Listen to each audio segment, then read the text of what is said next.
अंगारा होकर जिया अंगारा होकर जिया जाए वह अंगारा होकर जिया जाए वह पूज्य जीवन पूज्य है, वह जीवन वंदनीय, स्मरणीय और श्लाघनीय है। उस जीवन का इतिहास है। इस इतिहास का एक एक अध्याय, हर एक पन्ना अनगिनत अंधेरों में सांस ले रही जिंदगी को उजालों का गर्व सिखाता है। अंग्रेजी में कहावत है, when you laugh the world laugh with you, when you cry alone, you cry alone. अपने आप को खो दें। जब तक आदमी अपनी चिंता में रहता है, मुझे ये करना है, मुझे ये करना है, में लगा ही रहता है, वह शांति प्राप्त नहीं कर सकता है। यह वह की चिंता में ही डूबा रहता है। शांति प्राप्त करने का मुख्य तरीका है अपने आप को खो देना। और अपने आप को खो देने के हैं कई तरीके, जैसे ध्यान में खो जाना, अध्यात्म लीन हो जाना, आदि आदि। पर गांधी जी का जीवन कहता है सर्वोत्तम तरीका है अपने आप पूर्ण रूप से पर सेवा में खो देना। इतना खो देना कि खुद को भूल जाना, चाहे देश सेवा हो, युवा वर्ग का कार्य हो, चाहे कोई हो, चाहे पर सेवा हो, आदि आदि। बस उसी में खो जाना। जब आदमी ऐसा करता है तो वही उसका मिशन हो जाता है। स्वतंत्रता आंदोलन के साथ साथ उनके कई मिशन थे, मितव्यता, स्वावलंबन, स्वच्छता, अस्पृश्यता, पर सेवा, आदि आदि। कुष्ठ रोगियों की अपने हाथों से सेवा शुश्रूषा करते थे। इन सब में वे अपने आप को खो देते थे, इसी में वे आनंद पाते थे। परित सरिस धर्म नहीं भाई, को चरितार्थ करते थे, को चरितार्थ करते थे। रात बहुत गई। बहुत धन्यवाद प्रदीप जी। ओम। अब समय हो गया है और मैं संदीप जी का परिचय देना चाहूँगा। संदीप जी आईआईटी और आईआईएम से पढ़े हुए हैं और अभी संजय जी थोड़ा सा ट्रैफिक में है, इस वजह से परिचय मुझे देना पड़ रहा है और जो मुझे मालूम है वही मैं बोलूँगा, इससे ज़्यादा मैं बोलने की स्थिति में नहीं हूँ। इसके बाद ये विदेश में इन्होंने काफ़ी कई कई बड़ी संस्थाओं में काम किया और ख़ास तौर से फाइनेंशियल साइड पे काफ़ी काम किया है इन्होंने। और मन नहीं लगा तो देश आ गए और यहाँ पर इटारसी के पास इन्होंने एक आश्रम बनाया और आश्रम में काम किया। कई सारे अलग अलग इनिशिएटिव स्टार्ट किए और पिछले 15 सालों से या उससे भी ज़्यादा समय से वो लोगों के हित के लिए और लोगों के लिए काम कर रहे हैं। साथ ही साथ एक बहुत ही समर्पित साथी हैं और साथ ही साथ उनका जो भारत के लेकर जो सपना है, वो सपना अगर पूरा होता है या उसमें हम लोग कुछ भी साझीदार बनते हैं और सहयोग करते हैं तो उससे चीज़ों को और गति मिलेगी। लेकिन मैं ज़्यादा क्योंकि विषय में बोलना नहीं चाहूँगा, मैं आग्रह करूँगा। हाँ, मैं जुटा हुआ हूँ और मैं थोड़ा ऐड करता हूँ। जी जी, आप थोड़ा ऐड करिए जी। हाँ जी, हाँ जी, हाँ जी, वो हमारा अभिषेक जी और सभी साथियों को प्रणाम और स्वागत है हमारे आज के प्रवक्ता श्री संदीप सक्सेना जी, जो कि अपने आप को संदीप भाई कहलाना ज़्यादा पसंद करते हैं। और संदीप भाई ने आईआईटी कानपुर और आईआईएम लखनऊ से अपनी पढ़ाई की है। वहाँ से अध्ययन करने के पश्चात देश विदेश में कार्य किया है। उन्होंने इंफोसिस में कार्य किया है, टेक्निकल टीम में मुख्य भूमिकाएं निभाते हुए। फ्रैंकलिन टेम्पल्टन विश्व की जानी मानी फाइनेंशियल ऑर्गेनाइजेशन, उसके एशिया हेड के रूप में आप कार्यरत थे। कहीं मन उबा लगा कि नहीं हमें तो, और देश पुकार रहा था, देश की मिट्टी पुकार रही थी, जानना और समझना चाह रहे थे कि क्या हमारा देश किस तरह का विकास चाहता है। तो आज चाहे 12 लोग जुटे, चाहे 20 जुटे, चाहे 25 जुटे, जितने भी हम लोग बड़े सौभाग्यशाली हैं कि संदीप भाई जैसे साथी हमारे बीच में आए और अपनी बात रखना चाह रहे हैं। उन्होंने गंगा प्रोजेक्ट की शुरुआत की। उन्होंने अरण्यनी, एक वन है जो कि मतलब एक प्रोजेक्ट है, कंसेप्ट है, उसको सुहागपुर स्टेशन है बड़ा। सुहागपुर कुछ फिल्मों में भी, क्योंकि इसका नाम ही कुछ इस तरह से है, पाकीज़ा और एक दो और फिल्म है जिसमें उसको दर्शाया गया है। पर इसके पास में बहुत बड़ा वन क्षेत्र है जो कि इटारसी से करीब 40 मिनट ट्रेन रूट पे जबलपुर की तरफ पड़ता है। वहाँ कभी जाएंगे तो एक शांति से बहुत अच्छी बातचीत भी रहती है। मैं उनकी तरफ से निमंत्रित करता रहता हूँ इसे। और अभी हमने कुछ समय पहले वहाँ मंथन प्रक्रिया एक है जो कि हमारे संदीप भाई ने और कुछ और साथियों के साथ मिलकर, तो महिलाएं पुरुष सब है, हर तरह के वर्ग के लोग हैं, टेक्निकल हैं, साधारण जनमानुष तो हैं ही खैर, और बिजनेसमैन, हर तरह के व्यक्ति हैं। एक मंथन प्रक्रिया कि भारत का मूल विकास कैसा हो, मूल प्रक्रियाएं कैसे हों, आप अपने मूल भारत के जो हमारा एक अस्तित्व है, मूल भारत कैसे हुआ करता था, उससे कितना दूर चले गए हैं इस विकास की प्रक्रिया में, इन सब प्रश्नों को वो टैकल करते हैं। और उसमें बेसिकली कुछ साथी हैं जो कि नई तरह से गुरुकुल बना के भी प्रयास कर रहे हैं, और बहुत सारे प्रयास हैं। अभी 12 जगहों से regional centre for appropriate rural technology की तरफ से भी प्रस्ताव आए। देश के 10-12 राज्यों से साथ जुड़े हैं, कम से कम 30-40 की बहुत एक्टिव टीम है। मुझे बहुत हर्ष है संदीप भाई को अपने बीच में स्वागत करते हुए। संदीप भाई, यदि वीडियो ऑन करके सबको हेलो कह देंगे, और हम आपका स्वागत करते हुए माइक में आपको हैंड ओवर करता हूँ। Over to you for today subject. आज का सब्जेक्ट है युवाओं में कैसे स्वावलंबन और स्वाभिमान की चिंगारी जगाएं। No better person than Shri Sandeep Saxena ji to help us take further in जी, दिस कॉज। इस संदीप जी। कार्यक्रम के फॉर्मेट के बारे में मैं संदीप जी को थोड़ा बता दूं कि ये 20 से 30 मिनट में आपको अपना सब्जेक्ट, जो भी विषय है, वो केस स्टडी फॉर्मेट में रखना है, जिसमें जो आपके पास के पॉजिटिव नेगेटिव एक्सपीरियंसेस रहे हैं और उसको आगे कैसे ले जाना है उस पर, और फिर इसके बाद जो हमारे साथी हैं वो उस पर विचार रखेंगे, प्रश्न करेंगे आपसे, और इस चर्चा को आगे बढ़ाया जाएगा। तो इस तरीके से ये होगा, पहले 30 मिनट आप बोलेंगे। जी, धन्यवाद। अच्छा, अभिषेक भाई, मैंने कोई फॉर्मेट तो जीवन में चुना नहीं है, तो मैं कोशिश करूंगा आपके आसपास रहूं जो आप बोल रहे हैं। ठीक है, तो मतलब मैं फॉर्मेट के हाँ, फॉर्मेट के मैं मतलब प्रेशर में मत मैं अकस्मात में फॉर्मेट आपके हिसाब से कोशिश करूंगा एडजस्ट कर लूं, लेकिन जीवन में मैंने रखा ही नहीं कोई फॉर्मेट, तो मीटिंग में कहाँ से आप लाऊंगा। नेचुरल इंस्टिंक्ट के बल्लेबाज हैं, आप अपने हिसाब से खेलें। ठीक स्वागत जी, स्वागत। हाँ, मैं कोशिश करता हूँ, मतलब अब केस स्टडी है ना, तो जी मैं जी, बिल्कुल बिल्कुल, आप वैसे कोशिश लेके करिए। आता हूँ। तो जी। अच्छा, एक एक एक और थोड़ा सा इसको लाइट बनाते हुए, हल्का बनाते हुए, किस्से कहानी और तो एक चीज जरूर हुई है इतने सालों में कि मुझे परहेज हो गया है पहचाने जाने से कि आईआईटी और आईएम से, लेकिन कुछ हुआ है 2-3 साल में, जब आप दिल्ली जाओ, सब जगह जाओ, पहचान वही होती है। ठीक है, और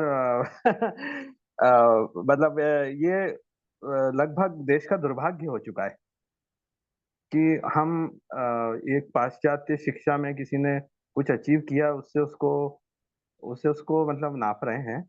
और ये मतलब अब कुछ पिछले 3-4 महीने से तो मेरे लिए तकलीफ देह होता जा रहा है, क्योंकि वो सबको बर्बाद कर रहा है। ठीक है, आगे तो से उसको आपके मैं परिचय से हाँ निकाल देंगे। हाँ, नहीं, वो मेरे परिचय से तो आप तो निकाल दोगे, लेकिन जनमानस से कैसे निकालोगे। अच्छा। ठीक है, मतलब, और कम से कम हम लोग तो इतने विद्वान हैं और हम लोग तो इतने सक्षम हैं कि शायद अपने आप को इरेज कर लें रबर से, तो कॉमन जनमानस शायद तभी हिलेगा। बट वापस आते हैं उस पे केस स्टडी वाइज। तो एक चीज हुई थी कि जब मैंने अमेरिका छोड़ा था, तो वहाँ परेशान नहीं था, मैं बहुत खुश था। मतलब वहाँ, क्योंकि अब जहाँ भी आप शिद्दत से काम करिए, पूरे मन से काम करिए, तो और जिस जिस काम में डूबे रहिए, तो वो तकलीफ तो आपको नहीं देता है। और एक चीज और भी थी कि बहुत ईमानदारी से किया था। मतलब भारत जैसा मतलब वहाँ मुझे कभी महसूस ही नहीं हुआ कि कुछ चीज छुपाने की जरूरत है, या जो स्पष्ट रूप से बोलना है वो उसमें किसी की चिंता करने की जरूरत है। तो वो एक कल्चरल मामला भी था, या वो वहाँ पहुंचे हुए थे, तो वो काम बहुत बढ़िया रहा था। बट उसमें दो चीज समझ, मतलब एक बहुत स्पष्ट रूप से समझ आ गई थी कि जितना जिस प्रकार का पैसा छप रहा है और जिस प्रकार की सेंट्रलाइज टेक्नोलॉजीज आ रही हैं, जो कि डिसेंट्रलाइज भी हो सकती हैं, अप्रोप्रिएट भी हो सकती हैं, लोकलाइज भी हो सकती हैं, लेकिन उनका स्वरूप सेंट्रलाइज ही बनाया जा रहा है। और जितना डिसेंट्रलाइज्ड है, जैसे गांव में जो ऊर्जा पैदा हो सकती है उसकी बजाय बिजली दूर से आए, तो जितना निर्भरता लाई जा रही है, और निर्भरता मैं इसलिए बोल रहा हूँ क्योंकि ये बाद में जुड़ेगा हमारे टॉपिक से, तो आ, वो चीजें देख के और उसके अनुसार एक समाज बन रहा है। एक खासकर हमारा चिंता तो भारत की थी, तो एक समाज बन रहा है, और एक कानून, और एक एक पूरा वर्ग बन रहा है जो जो एक तो श्रम से बहुत दूर भागता है, और दूसरा चीज है कि चेतना से भी बहुत दूर भागता है। और एक बनाई हुई जैसे बुद्धि बुद्धि जो डिकॉर्ड का मतलब थ्योरी थी कि बुद्धि से इंसान को चला सकते हैं, तो एक बनाई हुई बुद्धि के अनुसार वो इंसान बनते जा रहे हैं। तो ये उस समय काफी समझने के बाद, क्योंकि जब हम बड़ा बड़ा पैसा बांटते थे तो हमारे सामने एक सवाल आता था, और वो सवाल हम वापस लेके अपने जो बॉस थे उसके, वहां पे जो सीनियर थे उनके पास जाते थे, ये पैसा बांट तो रहे हैं लेकिन ये लौट के नहीं आएगा, ये करेंगे क्या इस पैसे का। और जवाब किसी के पास नहीं होता था। फिर धीरे धीरे उस पैसे का डिजाइन समझ में आने लगा, कई बार देने के बाद वो डिजाइन समझ में आने लगा कि उस पैसे का सिर्फ एक काम है कि तोड़ना है। पहले समाज को तोड़ना है, फिर परिवार को तोड़ना है, फिर व्यक्ति को तोड़ना है, और उसको व्यक्ति को बहुत दूर करते जाना है, भटकाते जाना है। तो ये मुझे लगा ये तो भारत की बात नहीं है। भारत में जानता नहीं था। जैसे एक तो शहरी, थोड़ा शहरी जीवन, दूसरा पिताजी भी सरकारी नौकरी में थे, तो आप समझ सकते हो कि पूरा विचार कहाँ होता है कि क्या चीज मतलब सरकारी सब चीज होती है। और तीसरी चीज ये पढ़ाई, उसमें ये सारी जो स्कूली पढ़ाई और फिर IIT IIM इस तरह की पढ़ाई भी हो गई साथ में।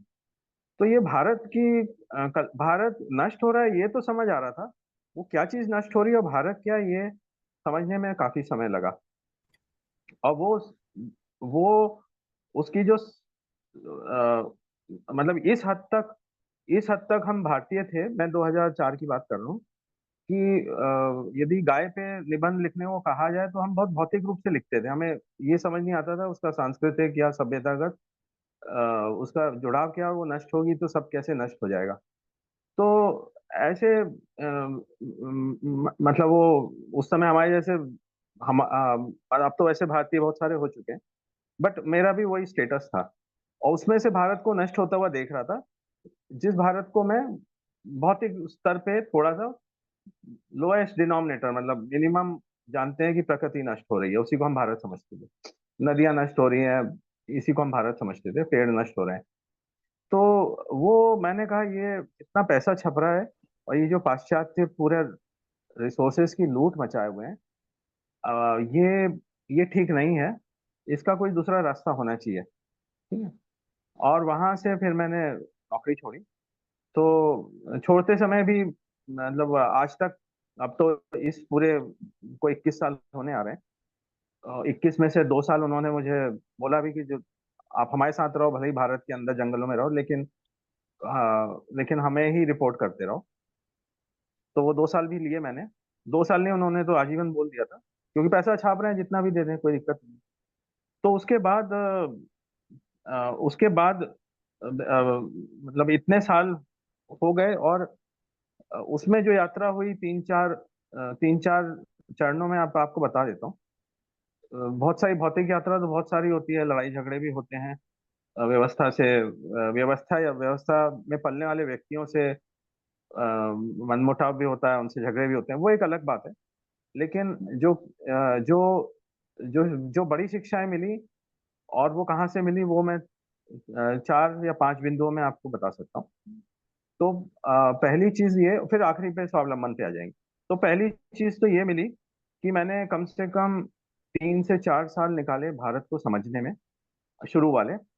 और वो समझने में मैंने भारत को समझने की कोशिश की वापस से विद्वान लोगों से और किताबों से और शब्दों से। ठीक, क्योंकि यही तरीका हमें आता था सीख पाने का, और इस तरीके में हमेशा हार मिली। मतलब जो जो लिख के गए थे, शायद उन्होंने उस पर काम नहीं किया हुआ था, वो लिखा हुआ था। तो जब आप आदिवासी क्षेत्र में काम करने लगते हो, जब आप मतलब एक समाधान ढूंढने लगते हो कि कोई समस्या है, उसका समाधान क्या है ना, ये तो और समाधान के ही माध्यम से, छोटी छोटी समस्याओं के समाधान के माध्यम से ही समाज समझता है कि भारत क्या है, मतलब आप क्या कहना चाह रहे हो। वो बड़ी बातों से उतना नहीं समझता है। तो वो जब समाधान ढूंढने निकलते थे, और उन समाधानों के लिए जब हम वापस किताबों में या पुराने विचारों में या विचारकों के पास जाते थे या शब्दों में हैंडल करते थे, तो वो उसमें हमेशा निकला नहीं। मुझे लगा कि वो अ, कई सारे कारण है, जैसे खेती से लेके, जंगल उगाने से लेके, हुनर से लेके, वहां पे कुछ था नहीं। और उसको बल्कि वो मुझे एक हिंसा करा रहा था कि उस वो ज्ञान लेके मैं समाज के ऊपर डालता था, वो फिर लोग करते तो थे, लेकिन वो गड़बड़ हो जाती। अब लोग क्यों करते थे, उसका एक अलग कारण था। वो लोग आत्मीयता में, भाव में आके काफी साथ में कि भैया बोल रहे हैं तो ऐसा करेंगे हम लोग। लेकिन उनको पता था कि ये काम नहीं करेगा, और मुझे पूरा विश्वास था कि ये इतना बड़ा ज्ञान है कि ये काम करेगा। तो पहला 3-4 साल में तो शिक्षा ये मिली कि अ, भारत को ढूंढने के लिए इन सब चीजों से दूर होना पड़ेगा। ठीक है, ये जानकारियां ज्यादा हैं, ज्ञान कम है। और शायद ऐसी जानकारियां जो भटका रही हैं, तो इन सब से दूर होना पड़ेगा। तो पहला चीज चीज तो केस स्टडी के माध्यम से ये मिला। दूसरी चीज ये हुई कि जब इससे पीछा छुड़ाया, उसके बाद अलग ढंग से कुछ चीजें दिखने लगी। जैसे एक व्यक्ति मिल गया जो जानवरों को से बात कर लेता था, और वो फिर आजीवन जब तक वो जिंदा रहा, मेरे साथ ही रहा। तो बेसिकली वो जानवरों से बात कर लेता, जंगली जानवरों का भी मेला लगा देता था, और अद्भुत काम कर लेता था। वैसे वो काम कर रहा था ट्रक में ड्राइवरी का, मतलब उसको एक रोजगार मिला हुआ था ट्रक में क्लीनर का। और छोटे मोटे और ऐसे काम करता था जो बहुत अच्छे से नहीं देखे जाते। लेकिन लेकिन एक दिन मुझे मिल गया, मैंने ये हुनर देखा, मैंने कहा तुम सब काम छोड़ो, हमारे साथ आ जाओ। और जिस दिन से उसका हुनर का उपयोग चालू हुआ, उस दिन से उसको अभी मरे हुए 5 साल हो गए, लेकिन वो जब तक था तब तक हमारा वन एक अलग ही जगह थी। ठीक है। वो शाम को सुबह जब वो बैठा रहता था, दुनिया भर के जानवर भी आके बैठे रहते थे। कभी बारिश हो रही है तो भालू भी आके बैठ जा रहे हैं, हिंसक नहीं है, बैठे हुए हैं, बगल में बैठे हुए हैं। कि वो इतना अच्छे से, फिर मैंने उसका हुनर को, जो उसका ये जो चेतनागत उसको मिला हुआ था, और ऐसे फिर मैंने देखना चालू किया, तो मुझे लगा समाज में तो भर भर के हैं, और इनके पास हुनर थे, और उस हुनर से बहुत सारी कलाएं निकली हुई थी, बहुत सारा इनका रोजगार तक निकला हुआ था, और बड़े बड़े काम करे जाते। लेकिन वो सारा कुचल दिया गया। तो फिर एक नई दृष्टि डेवलप हुई भारत को देखने की, कि एक व्यवस्था है जो अपने हिसाब से सब चीज बनाई जा रही है, कि पैसा क्या होता है, संपदा क्या होती है। मतलब बिल्डिंग संपदा है, लेकिन एक खेत उतनी बड़ी संपदा नहीं है। एक डॉक्टर एक संपदा है, लेकिन एक वैद्य का हुनर जो है वो संपदा नहीं है। तो इस तरह से वो बनाई जा रही है, और एक भारत है, उससे विशाल भारत है। और इतना विशाल है जो जो है, नहीं तो आज हम नाइजीरिया की तरह एक शहरी घेटों में रह रहे होते, और उससे बाहर निकलते ही लोग नोचते। ठीक है, लेकिन वो नहीं हो रहा है। इसका मतलब एक विशाल भारत है, और वो विशाल भारत उन सबको खुश रखे हुए और पाल रहा है, और हमें भी बहुत हद तक खुश रखे हुए है। जो हमें से मतलब है कि जब मैं उस समय की बात कर रहा हूँ, जो हम मेरा मानसिक लगभग झुकाव यही था कि बीच में, पाश्चात्य और भारत के बीच में। तो फिर उसको अर्थव्यवस्था के रूप में देखना चालू किया। ये देखना चालू किया कि कैसे बहुत सारे लोग जो जो जिसको हम व्यवस्था बोलते हैं उससे जुड़े हुए नहीं है, लेकिन बेहतरीन जीवन जी रहे हैं। उनके पास कलाएं, उनके पास एक से एक घर हैं, हिमालय से लेके नीचे तक उनके, वो लगभग संपूर्ण जीवन अपना जी लेते हैं, और पूरे बिना निर्भरता के जी लेते हैं, बल्कि देते ही जाते हैं दूसरों को। तो ये ये अनुपात आज भी, मतलब इतना हम जैसे देखते हैं, और इतना मीडिया का प्रसार है, तो हमें लगता है कि ये अनुपात बहुत कम है, लेकिन ये अनुपात, यदि मीटिंग के बाद सवाल हुआ तो मैं इसको गिना के दे दूंगा कि इतना बड़ा अनुपात है।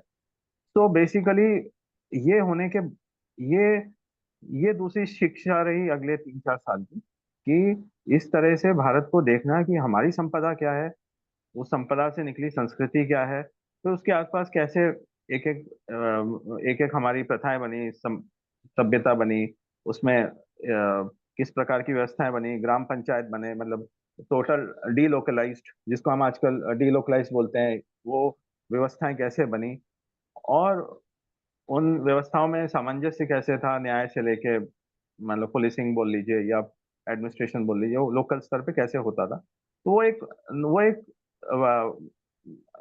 एक लर्निंग रही उस साल में, उतने 3-4 साल में।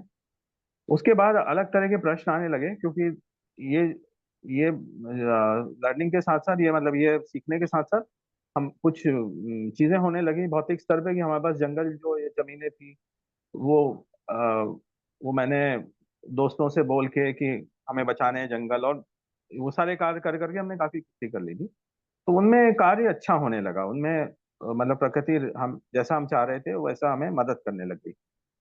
तो जब एक वो प्रक्रिया होने लगी, फिर अगली चीज सामने आने लगी कि फिर हमने झेला कि जो दूसरी व्यवस्था है, जो शोषण व्यवस्था है, ये जैसे ही देख रही है कि हम लोग कुछ कर रहे हैं तो उसमें इतनी विपन्नता को वो इस्तेमाल कर ले रही है समाज की, और और साथ साथ कहीं पैसा दे के किसी का दिमाग खराब करके इस तरह से वो इसको इस जो हम कर रहे हैं उसको छीनने की कोशिश करती है। मतलब ऐसा नहीं बोलती कि आप नहीं करो, लेकिन आप करते रहो, थक जाओ, आप जंगल बनाओगे वो कट जाएंगे, और फिर लगाने में लग जाओगे। मतलब ये आप कार्य करते जाओ और संसाधन बनाते जाओ और हम लेते जाएंगे।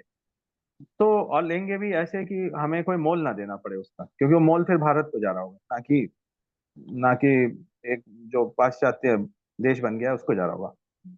तो ये फिर समझ आया कि ये हम सीख तो गए हैं काफी कुछ, लेकिन इसको हम अ, जो बोलते हैं ना कि एक साइलो में नहीं काम कर सकते। कोई ऐसा काम, जैसे बहुत सारे लोग, कई कई बार मैं दिल्ली में आता हूँ तो वो दिल्ली में एक बड़ा घेर लेते हैं और ये पूछते हैं कि क्या हम लोग 50 लोग मिलके कहीं जंगल में जाके रह लें और हम अपना जीवन इससे दूर जाए। तो उनको समझाना पड़ता है कि भाग भाग कहीं नहीं पाओगे, आपको लड़ाई यहीं रह के करनी पड़ेगी, व्यवस्था बदलनी।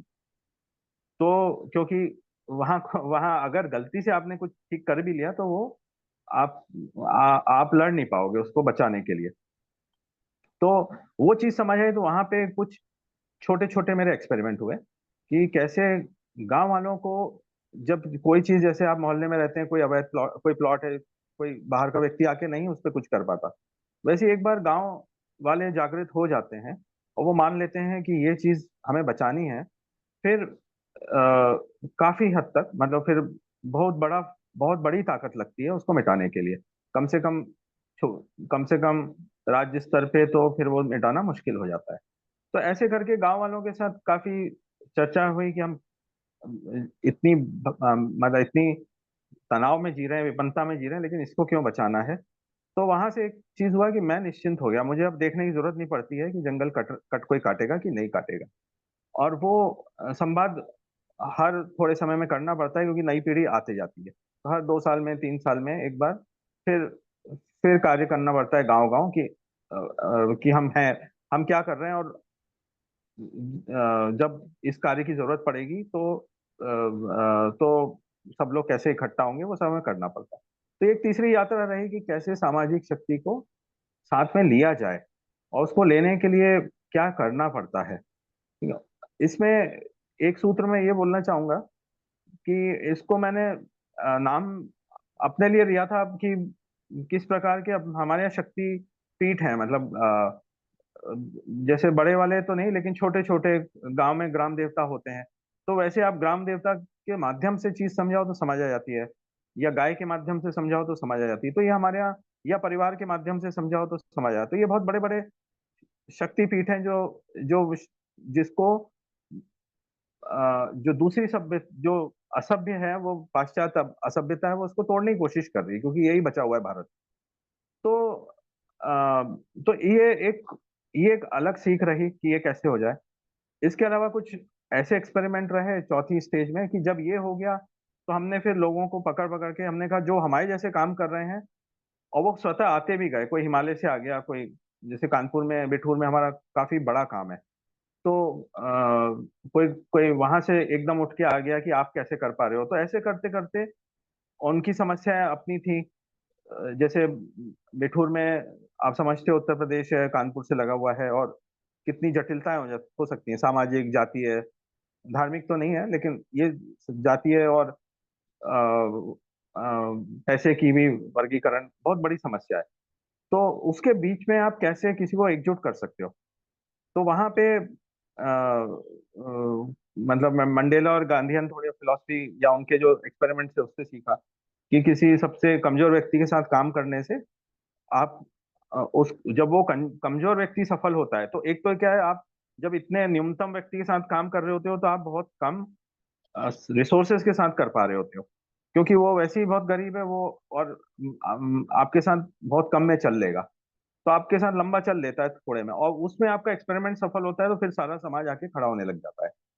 तो ये चौथी स्टेज में रहा कि ये चीज बिल्कुल स्पष्ट हो गई कि किस प्रकार से अलग जगाना है, कि और सबसे मतलब वो सबसे मतलब अंत्योदय व्यक्ति की बात करेंगे, लेकिन बात नहीं करना, उसको प्रूव करके देना है कि वो स्वावलंबी हो सकता है, या वो आत्मनिर्भर हो सकता है, या वो सफल हो सकता है जहाँ जिस चीज से वो स्ट्रगल कर रहा है। तो ये चौथा चीज रही। लगभग इसको आते आते 2019 हो गया, और उसके बाद जब ऐसे काफी सारे लोग जुड़ गए, वहां से हमारा एक, हमने उस पूरी समूह को गंगा प्रोजेक्ट का नाम दिया, जिसका ये था कि सब गंगा मतलब प्रतिबिंब है, या भारत की संस्कृति का एक सबसे बड़ी धरोहर भी है, और उसको समझ के हम समझ भी सकते हैं कि है क्या संस्कृति। तो गंगा के जैसे अमेजोन है, उससे उससे नाम लेके हमने गंगा नाम दिया उसके समकक्ष, कि गंगा है क्या, और किस प्रकार से अगर कोई व्यापारिक व्यवस्था होगी तो कैसी होनी चाहिए। तो उसको पूरी पारदर्शिता होनी चाहिए, जो सीधे पैसा है वो जो कार्य कर रहा है सीधे उसको जाना चाहिए, बीच में किसी प्रकार का जानकारी छुपी नहीं होनी चाहिए, मतलब वो पूरे गंगा के और जितना पैसा भी आए वो सब भलाई में वापस चला जाए समाज में, वो पूरा सर्कल बना के देना। तो इस हिसाब से गंगा प्रोजेक्ट आया।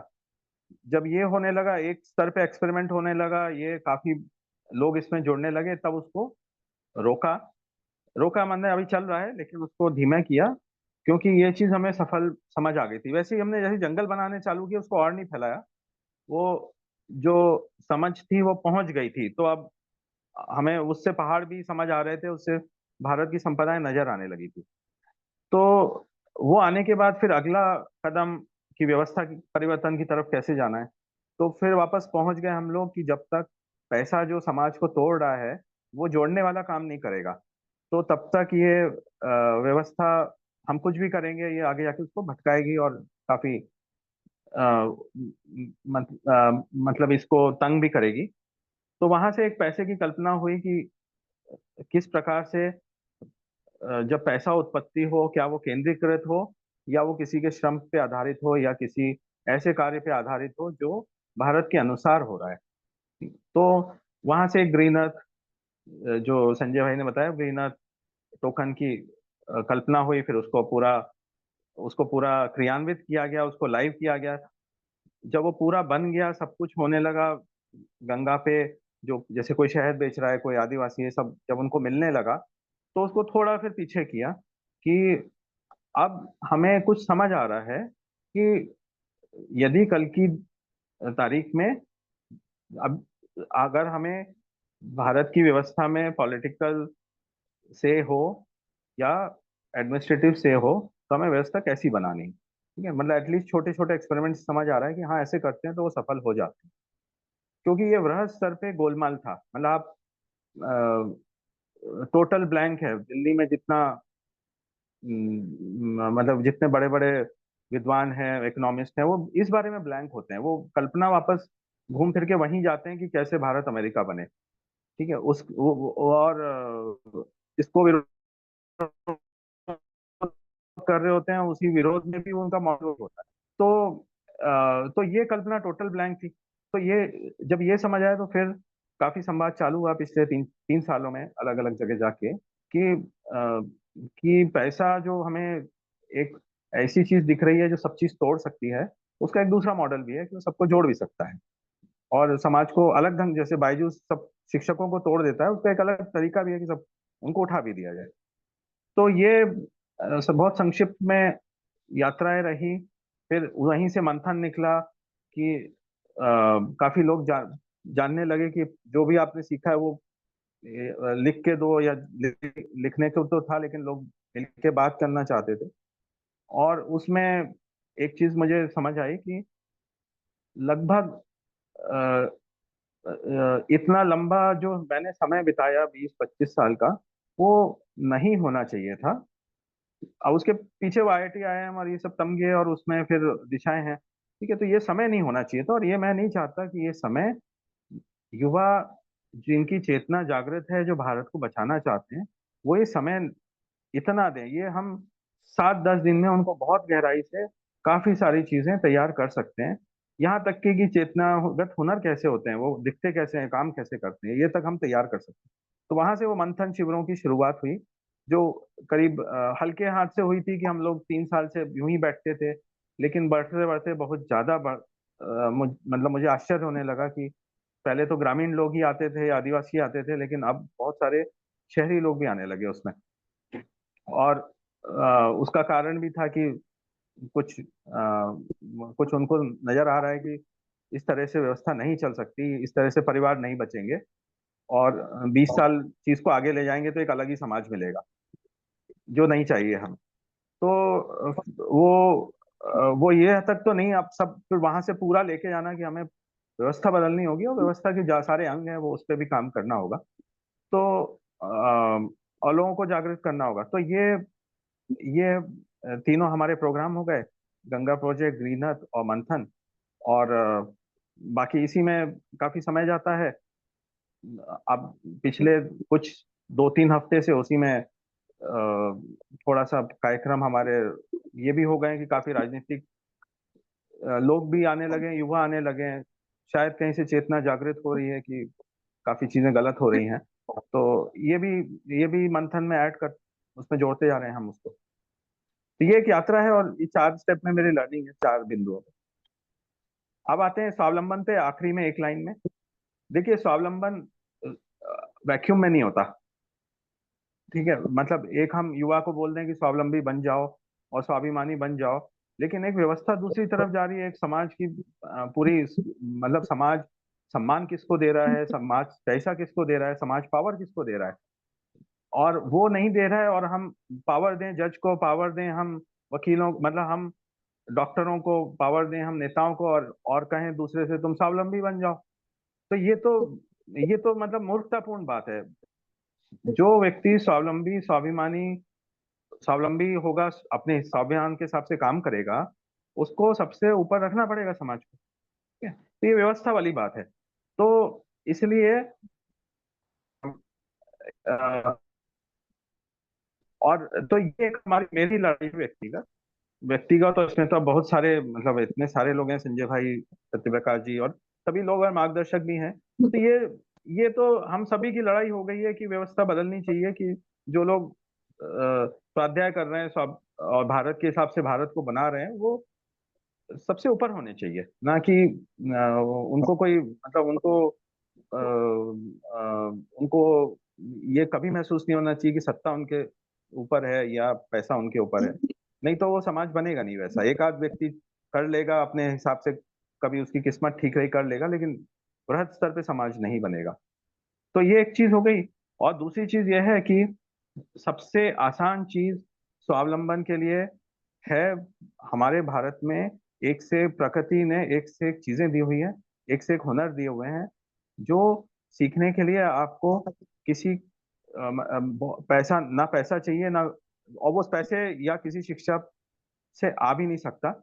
और मैंने एक चीज देखी, जितने लोग बहुत पैसे में बने हैं, बहुत बड़े बड़े व्यापारी बने हैं, स्टार्टअप्स बने हैं, इनका आप सूत्र निकालोगे कहीं से भी, बिना नाम लिए कहीं से भी सूत्र निकालोगे, कोई एक ज्ञान की धारा इन्होंने भारत की पकड़ ली है और उसको पूरे से भुना लिया है। और अब चाहे अमेरिका से पकड़ो, चाहे कहीं से पकड़ो, ये एक धारा आके, छोटी सी, मतलब इतनी इतनी विशाल धारा है, इतनी नदियां बह रही हैं, उसमें एक छोटी धारा पकड़ लेते हैं और बहुत बड़े व्यक्ति बन जाते हैं। फिर गलत बात ये हो जाती है कि वो स्वार्थी हो जाते हैं और उस धारा को भी भूल जाते हैं। लेकिन जितना विश्व में पैसा है, जितना विश्व में ज्ञान है, उसका कहीं ना कहीं सूत्र यही मिलेगा, उसी को ढूंढते हुए आते हैं, उसी को मिलते ही एक्सप्लॉइट करते हैं, और वहीं से वो आगे बढ़ जाते हैं। तो लेकिन उसमें यह शिक्षा भी है कि सबसे आसान चीज है स्वाध्याय, स्वाभिमानी बनने के लिए, और फिर खुद का रोजगार, खुद का स्वावलंबन करने के लिए, कि भारत को समझ लो, इतने हुनर, इतनी संपदा, इतना सब बैठा हुआ है कि बिना लागत के आपको कुछ ना कुछ वो पकड़ा देगा, जिसके जिस और ऐसी चीज पकड़ाएगा जो आपके मन की होगी, और फिर उससे आपका पूरा मतलब अपने अपने ही, जिसको कहते हैं पैरों पे खड़े हो पाना, वो बड़े आसानी से हो जाएगा।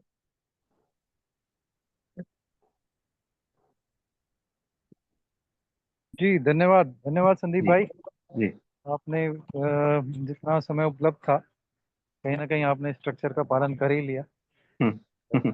अभिषेक जी की तरफ से सुझाव था, थैंक यू। पर हमने एक लगभग निश्चित समय बात रखी, पर एक उसके बाद प्रश्न उत्तर का कॉल रहता है। जैसे मैंने कहा है, कई बार वो 9:30 पौने 10 और 2-3 दिन से तो 10 सवा 10 तक जा रहा है। पर anyway, I mind the time, हमें इसको उपयोग करते हैं। तो कुछ हमारे महत्वपूर्ण साथी यहाँ पे हैं। अभी मेरी सचिन गुप्ता से ही बात हुई थी, मैंने उनसे कहा आपको बहुत पसंद करते हैं, पता नहीं क्यों नहीं जुड़ पाए, पर जो जुड़े हैं पहले उनके साथ चलते हैं। श्री भाई भी कमेंट कर सकते हैं, पर मुझे लग रहा है कि महेश्वरी जी जरूर इस पर कुछ ना कुछ कमेंट करना चाहेंगे। उनका कमेंट आ भी चुका है कि बहुत अच्छा टॉपिक आपने रखा है।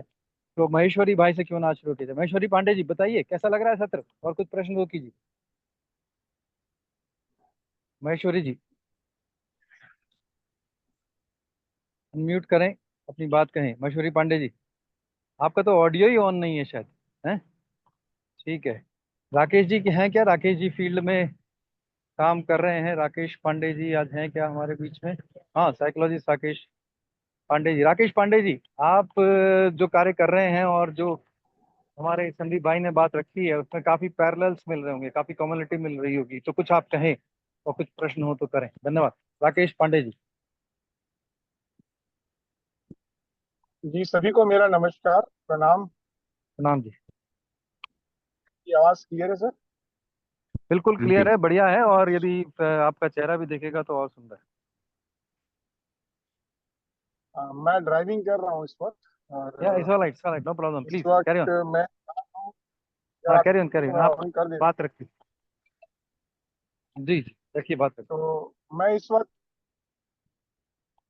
जौनपुर की तरफ जा रहा हूँ। वहाँ पे हमारे एक परम गौ सेवक हैं पवन मिश्रा जी। उनकी काफी बड़ी है जो गौ सेवा करती है, और जी वह अकेले ऐसे बंदे हैं इस पूर्वांचल में कि आसपास के जिलों में अगर कहीं के भी कोई गौवंश घायल होती है या कोई दिक्कत होता है, तो वो अपनी टीम के साथ उसका इलाज करते बहुत बढ़िया। जी हैं। तो मैं उसी रास्ते में हूँ। दूसरी चीज, अभी जो हमारा सेमिनार चल रहा जी था, क्योंकि सर 21 सालों से मेहनत कर रही हैं, आपकी आवाज और साफ मैं, नहीं है। आपकी आवाज साफ नहीं आ रही है। ये आवाज क्लियर आ रही है क्या? हाँ, ये थोड़ा बेहतर अभी अ, हुआ, हल्का मैं पास ट्रैवलिंग में रखेंगे। हूँ, क्या मैं आधे घंटे में कॉल करूँ? फिर जी जी, मैं बिल्कुल हाँ आपके बिल्कुल पास बात बिल्कुल। करूँ? आप ड्राइविंग, जब हाँ, ये ड्राइविंग ज्यादा से अच्छा। फ्री हो तब बात करेंगे। मेरा पहला प्रश्न है संदीप जी से। ये गंगा प्रोजेक्ट जो है, जो आप बता रहे हैं कि बिठूर में शुरू किया और बहुत बढ़िया काम हुआ, इसके बारे में थोड़ा डिटेल में बताइए, क्योंकि हमारे कुछ साथी हैं जो कानपुर से भी जुड़े हुए हैं, मैं भी कानपुर से ही हूँ, तो जी। मैं जानना चाहूंगा ये क्या ठीक। प्रोजेक्ट है, क्या क्या काम हुआ है और कैसे हुआ है और क्या आगे का प्लान। जी, धन्यवाद। जी अच्छा। तो बेसिकल देखिए, ये बिठूर का एग्जांपल दिया था चालू, तो आप ये मान लिए कोई इसका स्थान नहीं था। तो पहले ये बताते हैं कि गंगा प्रोजेक्ट से पहले हम लोग एक जो हमारे वन है उसको हम लोग अरण्यानी बुलाते हैं, मतलब वो ऋग्वेद से आया हुआ नाम है। तो हम लोग अरण्यानी में वन के सारे उत्पाद ऑनलाइन उन लोगों को देते थे जिनको जिनको मतलब ये या तो स्वास्थ्य के कारण जरूरत है, या फिर कोई उसका उत्पाद बनाना चाहते हैं, या एक्सपेरिमेंट करना चाहते हैं, रिसर्च लैब्स हैं, उनको देते थे। तो बेसिकली वहां पे और यही हमारा तरीका था कि वनों को सबसे ज्यादा प्रोत्साहन मिले ताकि वो बचे रहें। तो वो श्रृंखला में जब हम ये कर रहे थे, सब दूर तो काफी अलग अलग तरह के लोग आके जुड़ने लगे। कोई हिमालय में कार्य कर रहा था, कोई कहीं पे कार्य कर रहा।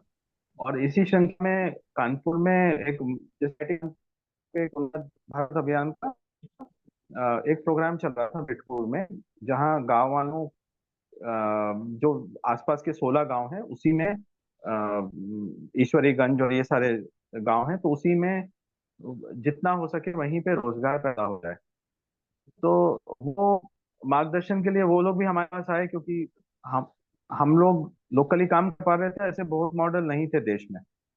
तो जब मार्गदर्शन के लिए आए तो एक चीज मुझे स्पष्ट रूप से समझ आई कि क्योंकि इतना बड़ा सेंट्रल गवर्नमेंट का प्रोग्राम था, तो उसमें बड़ी बड़ी कंपनियां इन्वॉल्व थी, और आईआईटी नोडल एजेंसी आज भी है, और मैं भी उसमें हूँ, मतलब उस संस्था में हूँ।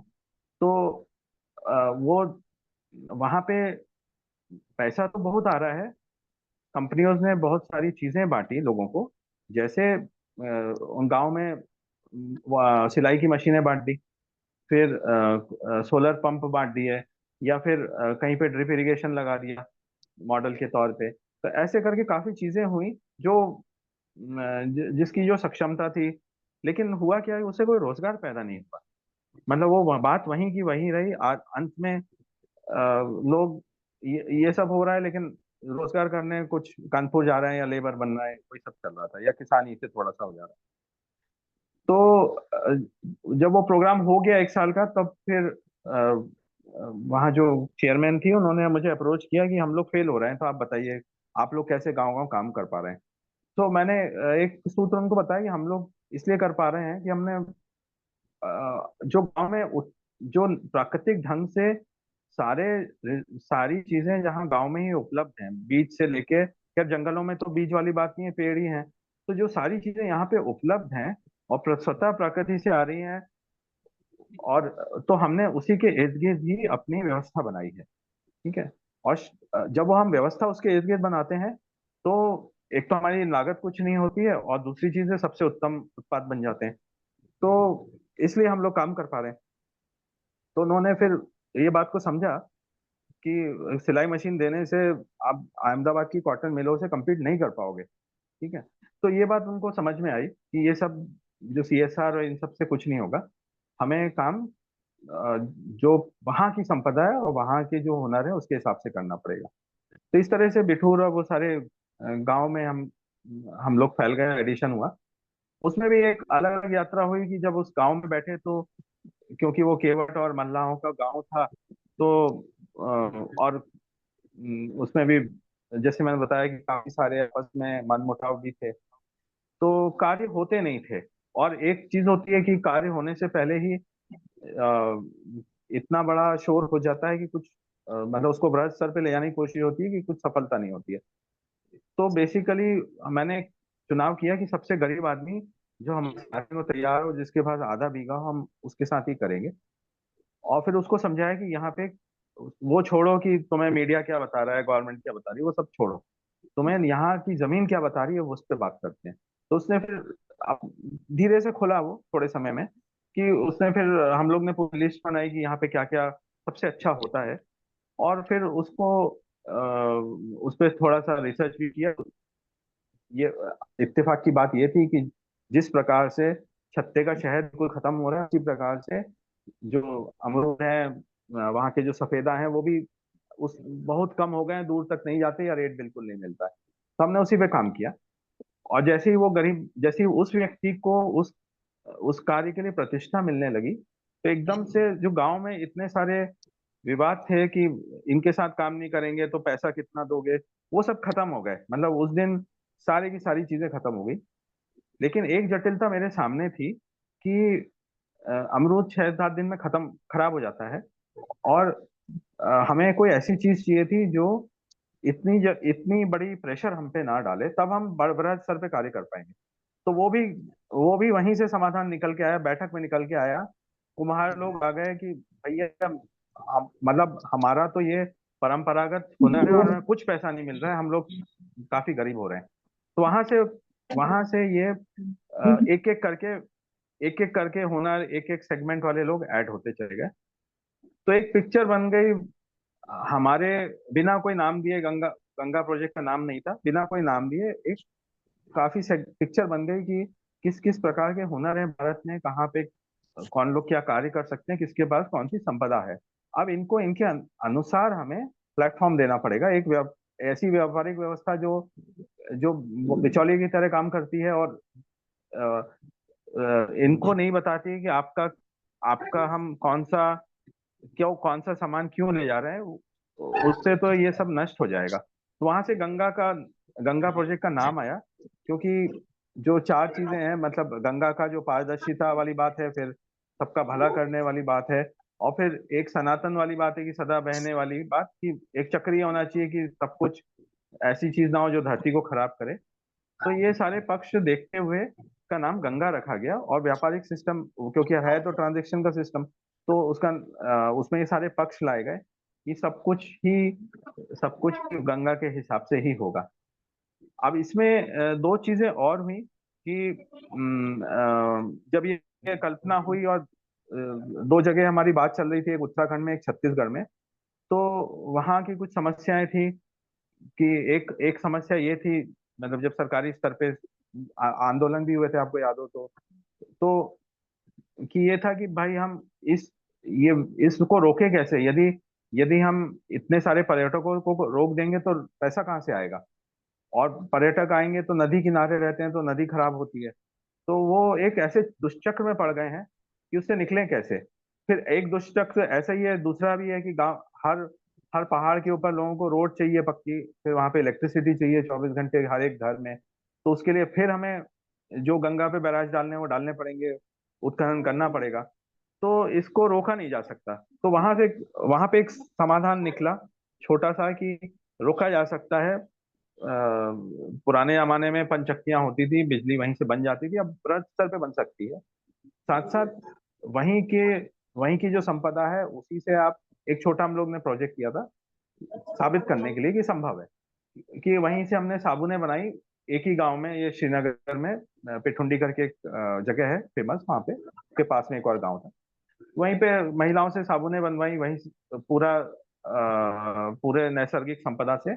और बस इतना किया कि जितने जितने उस लोकल एरिया के जितने एयरबीएनबीज और होटल्स हैं, वो सारे उन्हीं को इस्तेमाल करेंगे।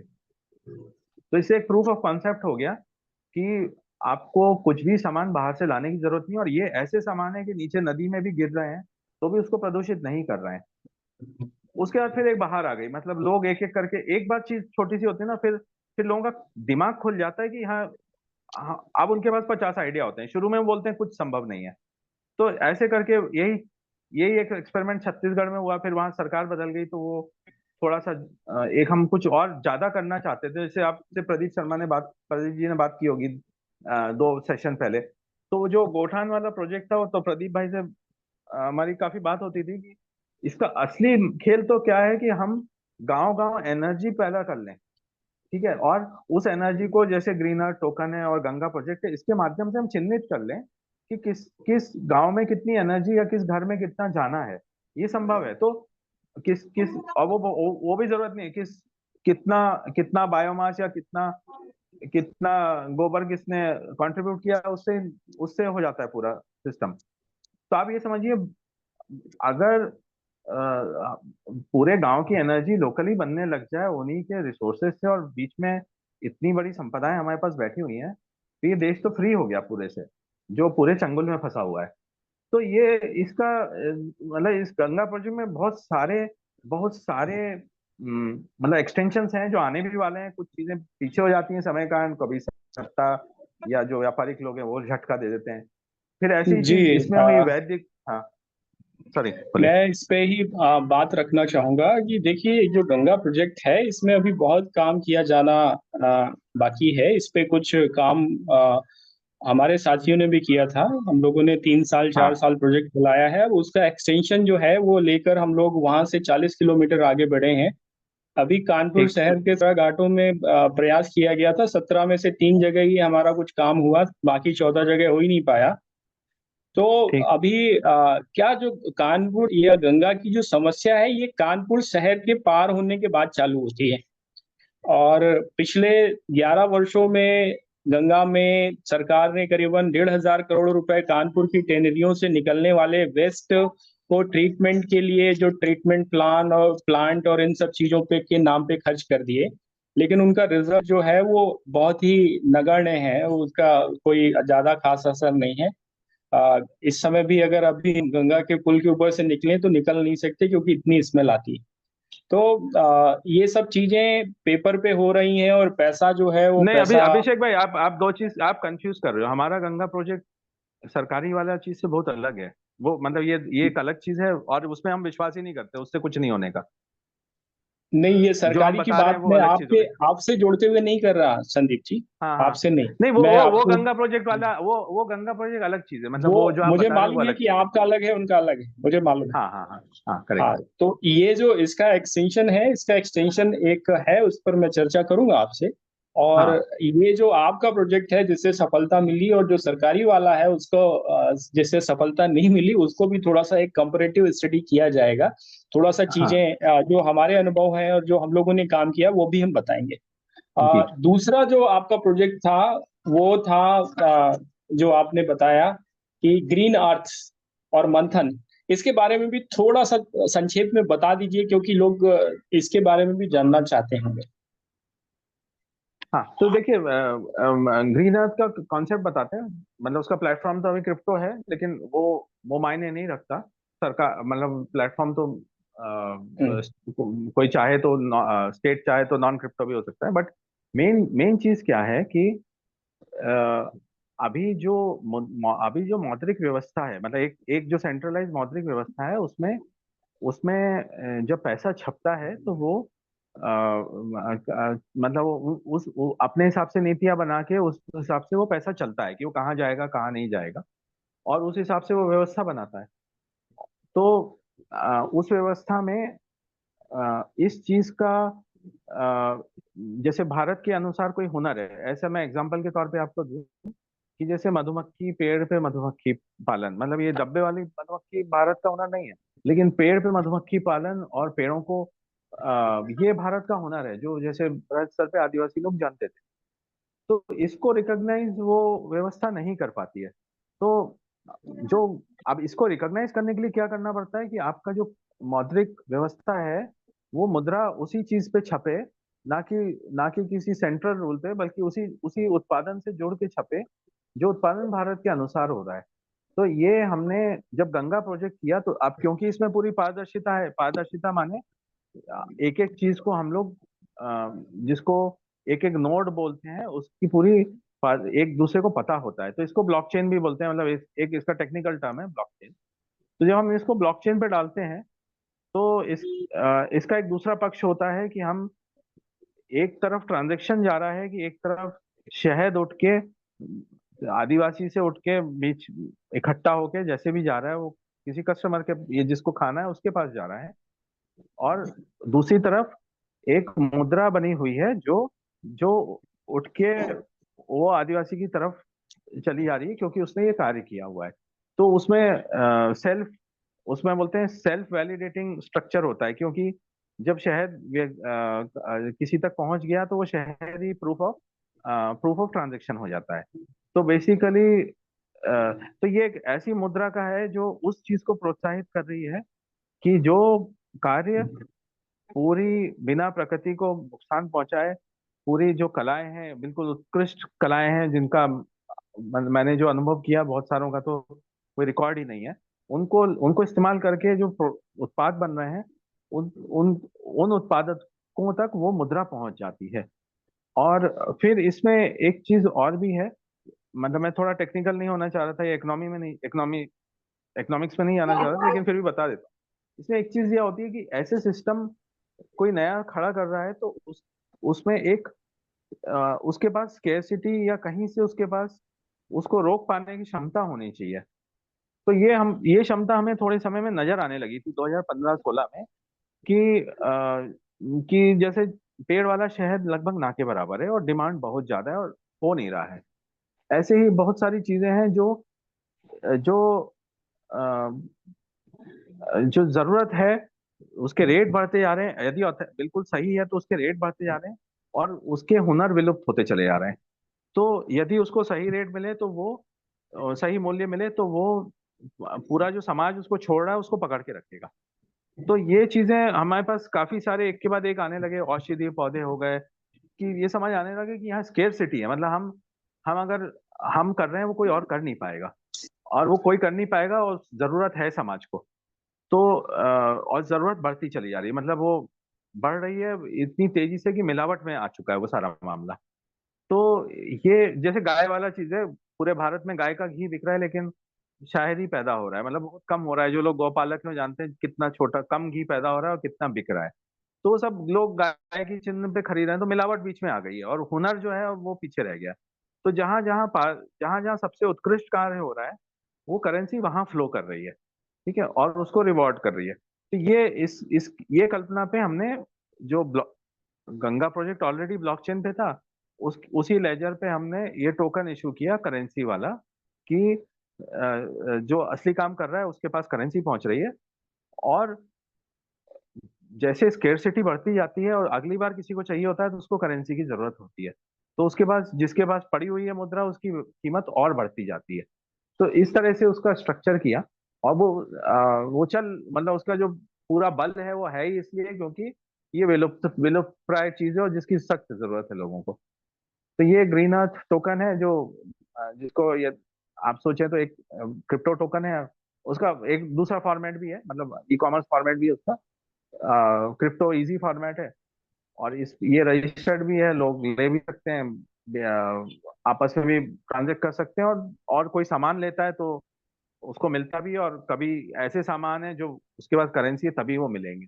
तो ये पूरा स्ट्रक्चर है ये ग्रीन अर्थ का। बहुत बहुत धन्यवाद, आपने डिटेल में एक्सप्लेन किया। अभिषेक जी, इस पर भी यदि कोई प्रश्न हो तो आप कर सकते हैं, और नहीं तो लेखराज नहीं स्वामी जी नहीं, का। संजय जी, अन्य साथी।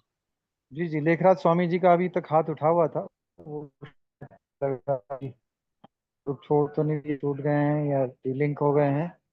अभी एक मिनट से पहले तक उनका, तो बहुत अच्छा एक संवाद चल रहा है। शांतनु जी, आपने ज्वाइन किया, इसके लिए धन्यवाद। शांतनु शुक्ल बहुत सारे प्रोजेक्ट्स जुड़े हुए हैं, कानपुर, लखनऊ, आगरा, वर्धा। Very good. शांतनु, शांत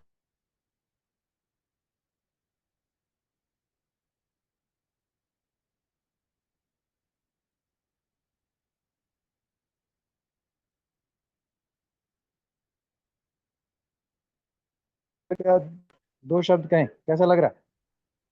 तो वे फॉरवर्ड, कोई प्रश्न हो तो प्रश्न करें। शांतनु जी,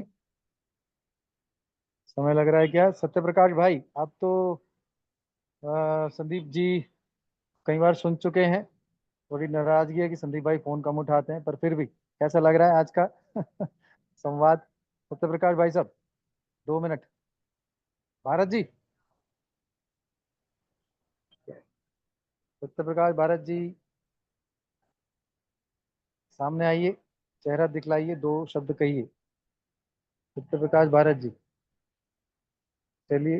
राजीव भारत जी, आज फिर मैंने आपको पर्सनल लिंक भेजा, लेकिन बिना पर्सनल ना भेजा है तब भी आप आइए, ऐसा निवेदन है। तो राजीव भारत जी, अपनी बात कहने के लिए स्वतंत्र हैं, कहिए। 2 मिनट संक्षेप में यदि कहना चाहें, प्रश्न पूछना चाहें तो स्वागत है। राजीव भारत जी, मुझे लगा बृहस्पति में, तो आपने तो खुद ग्राउंड पे काम किया है इन इस तरह के फील्ड्स में, पुरलिया से। आजा, झलक दिखला जा, झलक दिखलाइए और कुछ कहिए। आज क्या मौन व्रत है क्या? कुछ ऐसा कुछ है क्या आज के कैलेंडर में? राजीव भारत आ गए हैं। राजीव भारत भाई, आज कुछ अन्य दूसरी ड्रेस में आप, स्वागत है आपका। हाँ जी, और हाँ जी, लाइब्रेरी से जय हिंद, अपने ऑफिस में, जय जय हिंद। हिंद, जय हिंद। हाँ जी, हाँ जी, बोलिए बोलिए, नहीं, जय हिंद ऑफिस साहब। में नहीं, मैं रेजिडेंस में हूँ। तो आज का जो सेशन है बहुत अच्छा है, और ये सभी साथी जो आज स्वावलंबन को लेकर कार्य कर रहे हैं बहुत ही अद्भुत है, और सभी के दिलों के इर्द गिर्द है जो राष्ट्र हित में संघर्ष कर रहे हैं। और जैसा कि स्वावलंबन को लेकर बात की गई है, तो स्वावलंबन जो आज हमारे भारत देश में, भारत देश के नागरिकों का, भारत देश के व्यापारियों को जो समाप्त होता जा रहा है, उसका सबसे बड़ा कारण है जो भारतीय व्यवस्था है। भारतीय जो आर्थिक व्यवस्था को मजबूत करने को लेकर जो भारतीयों की अपनी व्यापारिक व्यवस्था है, उसको ध्वस्त करते हुए उस सारी व्यवस्था के ऊपर कॉरपोरेट की बहुत गहरी नजर गड़ चुकी है। और बड़े से बड़ा, छोटे से छोटा जो व्यवसाय है, उसमें व्यापारी अपना हस्तक्षेप करता जा रहा है। तो ये बहुत चिंता का विषय है कि हमारे देश के अंदर में जो ये जो परिस्थिति है, ये वाकई में बहुत पीड़ादायक है। और अगर हम भारत और इंडिया की बात करें तो इसके अंदर में बहुत गहरी षड्यंत्र की नीतियां हैं, जिसमें एक स्ट्रक्चर को बर्बाद किया जा रहा है और एक स्ट्रक्चर को खड़ा किया जा रहा है विकल्प के रूप में। और जो स्ट्रक्चर खड़ा किया जा रहा है उसमें 100% कॉर्पोरेट जगत के लोगों का अपना कब्जा होता जा रहा है। तो जो भारतीय व्यवस्था है आज कहीं ना कहीं वो सारी व्यवस्था को नजरअंदाज किया जा रहा है, उस सारी व्यवस्था का ध्रुवीकरण किया जा रहा है। तो ये सारी जो ताकतें हैं, ये जो सारी ताकतें इस प्रकार के व्यक्तियों के जो स्वावलंबन को समाप्त करने की दिशा में लगातार आगे बढ़ती जा रही है। तो इस सारी व्यवस्था का जो मुख्य अगर हम कहें केंद्र बिंदु, तो वो हमारे देश की मौजूदा राजनीतिक व्यवस्था के इर्द गिर्द है। और मौजूदा राजनीतिक व्यवस्था को जो ध्वस्त करने की जो सबसे सुंदर प्रक्रिया है वो है कि इनका जो साम्राज्य खड़ा है वो खड़ा है मुख्य रूप से अगर हम बात करें तो वो खड़ा है भारतीय समाज को जाति, धर्म और राजनीतिक दलों के आधार पर विभाजीकरण करते हुए। और इसी कड़ी में जो हम प्रयास पिछले 25 वर्षों से जो चिंतन था वो बहुत गहरा चिंतन था और बहुत अंदरूनी स्तर पर में, व्यक्तिगत स्तर पर भी और संगठनों को समर्थन देते हुए भी काफी बड़े स्तर पर संघर्ष करता चला गया। और लास्ट में जब मैंने एक ऐसा विकल्प तलाश किया कि अगर किसी के स्वावलंबन को अगर हमने जगाना है या स्वावलंबन की तरफ लेके जाना है तो उसमें मुख्य बिंदु बन जाता है राष्ट्र चेतना। अगर राष्ट्र चेतना पैदा करने में हम सफल होते हैं, क्योंकि राष्ट्र चेतना पैदा उसी व्यक्ति के अंदर हो सकती है जो व्यक्ति अपने राष्ट्र के प्रति समर्पित होता है। और जब राष्ट्र के प्रति समर्पित होता है तो वे स्वयं सबसे पहली प्रक्रिया अपने भारतीय व्यवस्था के व्यापारीकरण को बढ़ावा देते हुए करता है। और ये जो चीजें होती है ये अपने आप में व्यक्ति को स्वावलंबन की तरफ लेके जाती है। तो ये सारी चीजें देखी तो मैंने मुख्य रूप से जो इस सारी स्वावलंबन की प्रक्रिया को जो ध्वस्त करने की जो क्रिया लेकर चल रही मौजूदा राजनीतिक व्यवस्था, उसके साम्राज्य को हिलाने को लेकर मैंने वार किया। और वो वार इतना भयंकर हुआ कि जो मौजूदा केंद्रीय व्यवस्था है उन्होंने जो हमने एक संदेश दिया, यानी कि एक ऐसा देश के अंदर में हमने संदेश रखा जिससे कि व्यक्ति स्वयं अपने राष्ट्र के प्रति जिम्मेदारी को समझे। क्योंकि जो मुख्य बिंदु है आज के समय में, ये बहुत महत्वपूर्ण बात मैं साझा कर रहा हूँ। आज के समय में जो मुख्य बिंदु है, आज भारत देश में चाहे आम आदमी हो चाहे बड़े स्तर का कोई व्यक्ति हो, आज हर एक व्यक्ति अपने परिवार और अपने आने वाली पीढ़ी को लेकर चिंतित है।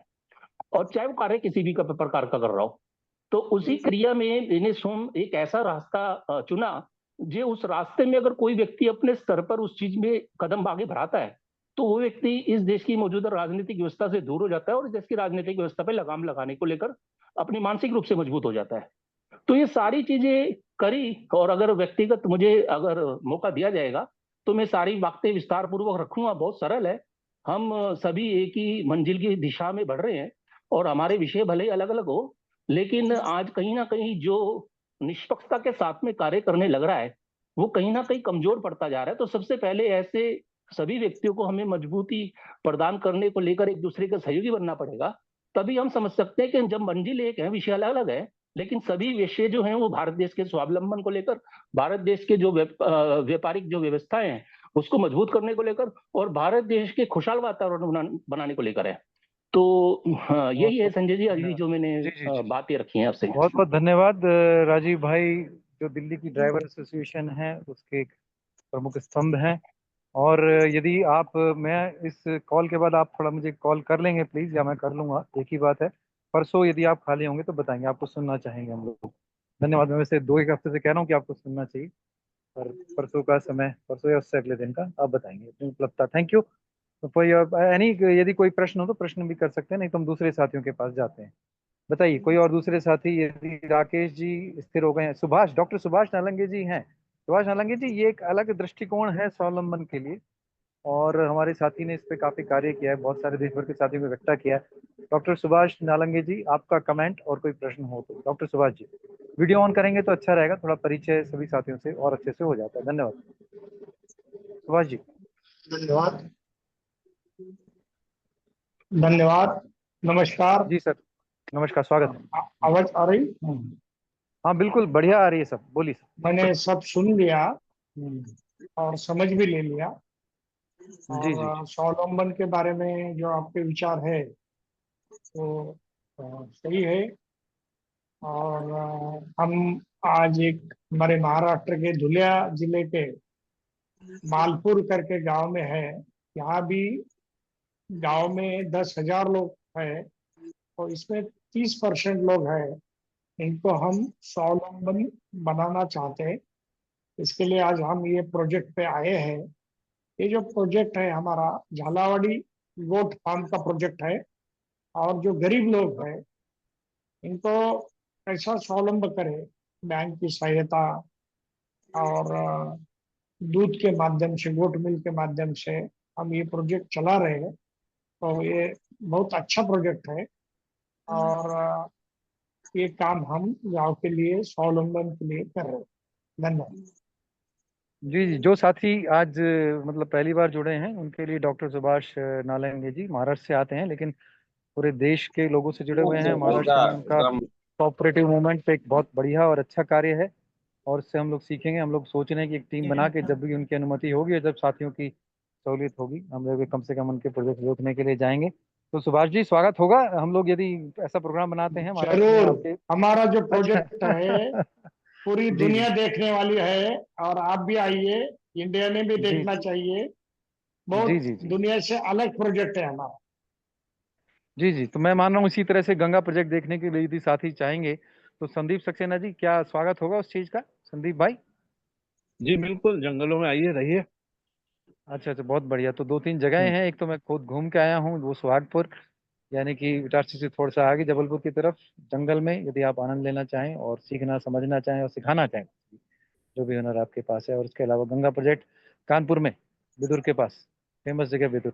बहुत बहुत धन्यवाद। श्री भाई, श्री भाई मौन व्रत टूट चुका है 7 बजे शाम को। आप वो 10 दिन के मौन व्रत पे हैं, कुछ खा पी भी नहीं रहे हैं सूर्योदय से सूर्यास्त तक, लेकिन अभी सूर्यास्त खत्म। श्री भाई शुरू, या यदि 2 मिनट कुछ बात कहेंगे तो बहुत अच्छा रहेगा श्री भाई। मैं आज तो सिर्फ नमन करूंगा संदीप भाई अच्छा। को। जी इतना जी सुंदर जी काम हो रहा है कि सवालों से काम नहीं चलेगा। जी जी। मुझे आपसे संबंध बना के इनकी छत्र छाया में कुछ महीने निकालूंगा, हर छोटी अरे छोटी वाह, चीज को समझ। बस इजाजत ठीक है चाहिए, आपका। और समय जब मिल सके तो मैं जंगलों में ही जी रह रहा बिल्कुल। हूँ, जंगलों में ही रहना चाह रहा हूँ। Thank you. जी हाँ नहीं, इनकी तरफ से तो मेरा इजाजत है तो मैं। हाँ जी हाँ जी हाँ जी, बोलिए। मेरा कुछ प्रश्न है, दो हाँ चीजें। कहिए, कौन सा आप बोल रहे हैं? मैं थोड़ा देख नहीं पा रहा हूँ, सब नाम बताएंगे प्लीज। सचिन अवस्थी बोल। अच्छा अच्छा, अवस्थी जी, आपने म्यूट किया था तो यार, आप कभी वीडियो ऑन नहीं करते हैं, इतने सुंदर हैं क्या? नहीं सर, एक्चुअली लाइट नहीं है अभी। अच्छा कोई बात नहीं, चलिए आप जहाँ भी हैं आप अपनी बात रखिए। सचिन अवस्थी जी बहुत समय से लगातार जुड़े हुए हैं इस जो एक प्रोग्राम की श्रृंखला है, और आप सभी साथी डेली 8:15 बजे आपका स्वागत है। सचिन भाई अपनी बात कहें, प्रश्न पूछें। सर, ये संदीप भाई ने अभी कुछ क्रिप्टो पे चर्चा की है। जी जी जी जी क्रिप्टो और टोकन पे बहुत सारा काम चल रहा है, लोग कर रहे हैं। आ, मुझे समझ में नहीं आता, मतलब बहुत ज्यादा पढ़ा भी नहीं है, थोड़ा बहुत जानकारी है। आ, सरकार की तरफ से ये कहा जाता है कि ये थ्रेट है ब्लैक मनी को बाहर भेजने के लिए, और आतंकवाद वगैरह में इसके पैसे का बहुत उपयोग होता है। और दूसरे तरह का टोकन होता है जो अ, पैसे से कन्वर्ट नहीं हो सकता। एक ब्लॉकचेन टेक्नोलॉजी होती है। ये तीन अलग अलग चीजें मुझको समझ में आई हैं। अ, हम सहकारिता में या ग्राम विकास में, या जिस तरीके से संदीप जी काम कर रहे हैं, अगर किसी आदमी के पास कोई टोकन्स होते हैं या कोई बिटकॉइन की मुद्रा होती है, तो वो उसको कहाँ उपयोग कर सकता है? क्योंकि सर्कुलर इकोनॉमी में गांव में ही उत्पादन हो रहा है और गांव में ही उसका सर्कुलेशन हो रहा है, वही पैसा उपयोग हो रहा है। तो दो सिस्टम है, या तो इसको बार्टर सिस्टम के समान हम टोकन्स का यूज कर रहे हैं, कुछ सामान ले लो टोकन ले लो, फिर टोकन दे देंगे तो सामान वापस मिल जाएगा। उस तरीके से कर रहे हैं या क्या तरीका है? ये थोड़ा ज्यादा प्रश्न हो गए, नहीं पर नहीं ठीक है। नहीं नहीं, ठीक है, स्वागत है। नहीं, संक्षेप में रखिए आज संदीप भाई जी। हाँ देखिए, एक थोड़ा समय है बचा हुआ है, इसलिए थोड़ा विस्तार से बताता हूँ आपको। जी जी जी क्योंकि अवश्य। जब ये क्रिप्टो, एक्चुअली जब ये अमेजोन आया था नया नया, तब भी मैं यूएस में था। और जब ये क्रिप्टो की कल्पना हो रही थी तब भी मतलब तब वो शुरुआती दौर में काफी करीबी से हमने इसको देखा था कि क्या चल क्या रहा है। तो क्योंकि मैं फाइनेंशियल इंडस्ट्री में था, मतलब जहाँ जहाँ पे पैसा, एक इंस्टीट्यूशनल पूरा सेटअप जमा हुआ है, सेंट्रल बैंक्स होते हैं, पैसा छपता है, फिर वो फाइनेंशियल इंस्टीट्यूशन है जो, और उसमें बड़े बड़े मगरमच्छ भी हैं, सब बैठे हुए हैं, है ना, जिसमें ब्लैक रॉक आज की दुनिया का मतलब बेताज बादशाह है। तो एक ये दुनिया थी, और एक उसी के बीच में दूसरी चीज आ रही थी। देखिए भारत में तो अभी आया है क्रिप्टो, ठीक है, मतलब ये भारत में तो अभी संवाद चालू हो रहा है, लेकिन मुख्यतः वेस्ट में नॉर्मल चीज है। जब भारत से निकलते हो तो लगभग जिसको हम आधुनिक कंट्री बोलते हैं या डेवलप बोलते हैं, विकसित बोलते हैं, उनमें ये नॉर्मल चीज है। तो वहां पे ये आ रहा था, और वहां पे भी नॉर्मल सारी संस्थाएं बैठी हुई थी, उनकी भी करेंसीज थी। तो लेकिन उसमें समस्या क्या हो रही थी कि एक लड़ाई चलती है लगातार, हमेशा चली है समाज में। बहुत सारी लड़ाइयाँ, उसमें ये भी एक बड़ी लड़ाई है, हमेशा चलती है कि जो जिसका हुनर होता है वो सोचता है कि मैं सारा कार्य मैं कर रहा हूँ और मेरे कारण ही कोई कार्य या उत्पादन हो रहा है। और जिसका जो उसमें निवेश करता है वो सोचता है कि मैं नहीं होऊंगा तो ये काम नहीं हो पाएगा।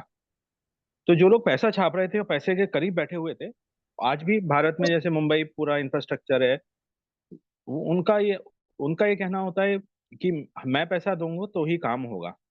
इसके अलग अलग स्वरूप होते हैं। एक स्वरूप सूदखोरी होता है। कई बार आपने मतलब कई बार आपने देखा होगा कि कोई हॉस्पिटल चल रहा है तो उसमें एक डॉक्टर है और एक नेता का पैसा लगा हुआ है। तो नेता सोचता है मेरे कारण ही चल पाएगा, नहीं तो चलेगा नहीं। डॉक्टर सोचता है मेरा हुनर है, नहीं तो। लेकिन वो आपस में तनाव रहता है, मतलब एक वन अपमैनशिप रहती है कि ये, तो ये हुनर वालों के बीच और जो जो व्यवस्था कंट्रोल करने की कोशिश करते हैं उनके बीच एक हजारों सालों से लड़ाई है। एक तो ये लड़ाई एक सामने आने लगी थी जिस दिन से हर व्यक्ति के हाथ में लैपटॉप आ गया था। उस दिन से जो तकनीकी वाले लोग थे, उनका ये कहना था कि हम हम डायरेक्ट पहुंच रहे हैं सब जगह, और हमें क्यों झुकना पड़े उस व्यक्ति के सामने जो हम पे पैसा लगाता है और अमीर हो जाता है, और जबकि कार्य और हुनर सारा हमारा है। तो वहां से क्रिप्टो की शुरुआत हुई है। वहां से उन्होंने कहा नहीं, हम एक ऐसी करेंसी लाएंगे जो डिवाइस से डिवाइस चलती रहेगी, किसी किसी किसी की जरूरत नहीं है, सरकार की तंत्र की जरूरत नहीं है। और उसमें एक चीज ये हुई कि सरकारों ने, खासकर जो विकसित देशों की सरकार है, उन्होंने न्यूट्रल पक्ष ले लिया। वो न्यूट्रल इसलिए ले लिया कि जैसे भारत में कई बार जो सत्ता में होता है वो किसी धनाढ्य व्यक्ति के पैरों तले दबा होता है, तो वहाँ के भी जो राजनीतिक और जो पॉलिटिकल क्लास है वो अपने आप को दबा हुआ महसूस करने लगी थी। तो उसने ये हवा दे दी कि भाई इस तरह की कोई चीज है जो डिसेंट्रलाइज्ड है, और उसका नाम क्रिप्टो है, मतलब एक नाम है वो। नाम नाम और तकनीक पे नहीं जाते, बट कोई ऐसी चीज है जो डिसेंट्रलाइज हो सकती है, तो उसको लेवल प्लेइंग फील्ड दे दी जाए ताकि दोनों के आपसी प्रेशर में हम लोग मुक्त हो जाएं। और तो यहाँ से ये लड़ाई की शुरुआत होती है 2001 से लेके 2006 के बीच में। फिर पहला क्रिप्टो आता है 2010 के आसपास, जिसको आज हम बिटकॉइन बोलते हैं। फिर उस पर बहुत सारे हमले होते हैं, बहुत कुछ रोकने की कोशिश होती है, उस पर बैन लगते हैं, सब कुछ होता है, लेकिन वो जीतता जाता है। और वो जीतता इसलिए जाता है क्योंकि जो जो लोग फाइनेंशियल कैपिटलिज्म फैलाए हुए थे, जो नकली मुद्रा छाप के दुनिया पे कंट्रोल कर रहे हैं, उनसे दुनिया भी त्रस्त है और बहुत सारे लोग त्रस्त हैं। तो वो इसलिए ऐसा कोई चीज आती है जो आपके हाथ में होती है, वो जीतती जाती है। फिर वो जीत यहाँ तक पहुंचती है कि मतलब इसके खराब पक्ष बहुत सारे हैं। एक सबसे बड़ा खराब पक्ष तो यही है कि जैसे हमारे रफाल हमारे नहीं है, या हमारे पास एक इंडिया का फाइटर जेट नहीं है, उसी प्रकार से ये क्रिप्टो प्लेटफॉर्म हमारा नहीं है। ठीक है। तो बेसिकली सबसे बड़ा तो यही है कि ये हमारी कोई आंतरिक चीज नहीं है। लेकिन एट द सेम टाइम ये जो फाइनेंशियल कैपिटलिज्म से पूरा आतंक मचाए हुए हैं समाज में, उनसे छुटकारा भी दिलाता है। इसलिए भारत में आप देखोगे 7-8 करोड़ लोग या इवन उससे ज्यादा लोग क्रिप्टो पकड़ के बैठ गए, जो और सरकार भी इसको बैन नहीं करती है। सरकार टैक्स लगाती है, कहती है 30% टैक्स लगेगा, उसको रोकती नहीं है। ठीक है, और 30 तो यूएस में भी है, 18% यूके में टैक्स है। ठीक है, तो वो बेसिकली सरकार भी दोनों हाथों दोनों कोशिश करती है कि सारे पक्षों को बराबर लेके चले। तो ये लड़ाई चलती रही। अब इसमें ये हुआ कि क्रिप्टो में एक मतलब इस तरह से कोई प्लेटफॉर्म आता है तो क्या होता है, जैसे कोई भी व्यक्ति दुकान खोल सकता है, उसी प्रकार से कोई भी व्यक्ति अपनी करेंसी ले आए। अब एक सेंट्रल करेंसी माने एक ऐसी चीज कि आपस में आप लोग बार्टर कर लीजिए, मेरा सामान चाहिए तो मेरी करेंसी में मुझे दे देना तभी मैं दूंगा। तो वो सारी चीज कहाँ पे लागू हो पाती है, जहाँ पे कोई किसी प्रकार की रोकथाम हो। जैसे आप ये मानिए कि शहर का एक डॉक्टर है, मैं सरल सरल उदाहरणों से जटिल चीज समझाने की कोशिश कर रहा हूँ। शहर का एक डॉक्टर है और उसके पास वो दिन में केवल 100 लोगों को देखता है, अपने टोकन बांटता है। ठीक है, तो वो उसके टोकन, वो तो चलिए मान लीजिए 500 रुपए में बांट रहा है, लेकिन वो टोकन और देखने वाले मान लीजिए 1000 है मरीज, तो वो टोकन की बाहर जाके जैसे काला बाजारी एक मूल्य लगने लग जाता है कि कोई कहता है मैं 1000 रुपए दे दूंगा उस टोकन की, जिसके पास भी है मुझे दे दे, आज खास जरूरत है। तो इस तरह से जहां पे भी कहीं पे भी ऐसी कोई स्केर्सिटी है और वो इतनी जटिल है, तो वहां पे वो टोकन्स के मूल्य बढ़ते चले आते हैं। तो ये पूरा सिस्टम बनाया कि उसका सही मूल्यांकन हो जाए, कि वो डॉक्टर 1500 रुपये ले सकता है अपनी फीस 500 के टोकन की, हो जाए वो सही मूल्यांकन और डॉक्टर को पैसा पहुंच जाए। वो पूरा मैकेनिज्म बना जिसको हम क्रिप्टो बोलते हैं। तो और इसके लिए जो ब्लॉकचेन है वो लेजर रखती है। ब्लॉकचेन माने एक अकाउंट कीपिंग, हर चीज का रिकॉर्ड रखना बस। तो वो किसके पास टोकन था, किसने किसको दिया, वो सारा रिकॉर्ड कीपिंग एक तरह से ब्लॉकचेन करती है। तो ये हो गया पूरी ब्लॉकचेन टेक्नोलॉजी। तो अब अ, इसी में ये क्रिप्टो है, और ये हुआ ये कि ये आते आते आते आते यहाँ तक पहुंच गया कि जो लोगों ने पैसा क्रिप्टो में बनाया है, जो लोग बड़े धनाढ्य लोग हो गए, जैसे एलन मस्क हो गए, ये एक सिंबल है, ऐसे बड़े बड़े लोग हो गए। इन लोगों ने आते आते सरकारें बनानी चालू कर दी, मतलब सरकारों के पीछे से उसको सपोर्ट। अब ये फाइनेंशियल कैपिटलिज्म वाले सरकार नहीं बना पा रहे, ये जो नए लोग आ गए हैं वो सरकार, वो खुल के आ रहे हैं, और वो राजनीतिक तक उतर के आ रहे हैं।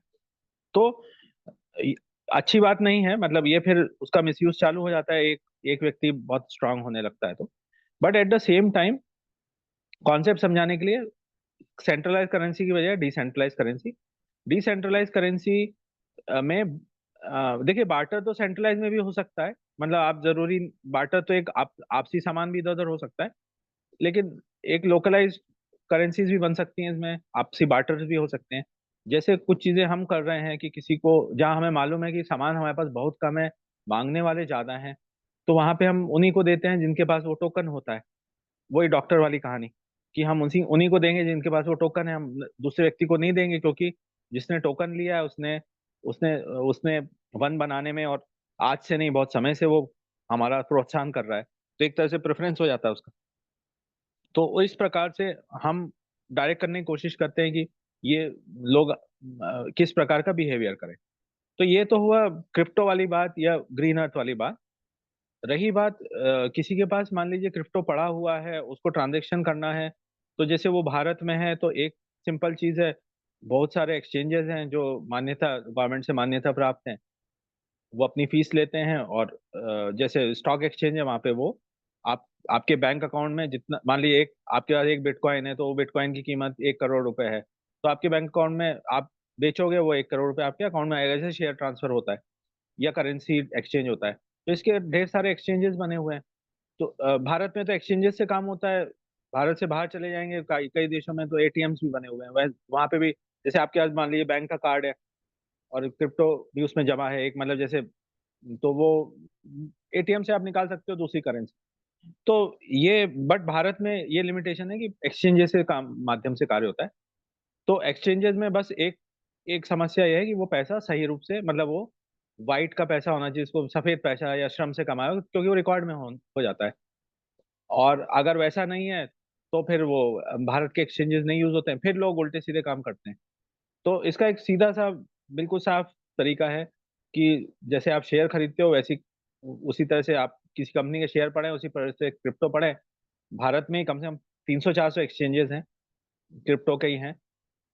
उससे बैंक अकाउंट आपका लिंक हो जाता है, जिस भी, चाहे एसबीआई, जिस भी बैंक को, एसबीआई, पीएनबी, जिसका भी हो, लिंक कर लीजिए अपने, आपके पास जो क्रिप्टो है वो उसमें रजिस्टर कर दीजिए और भेज दीजिए, आपके अकाउंट में पैसा आ जाएगा। जो टैक्स है वो मतलब आपको ही चुकाना है वो टैक्स, बट और सब चीज रिकॉर्ड में आ जाती है।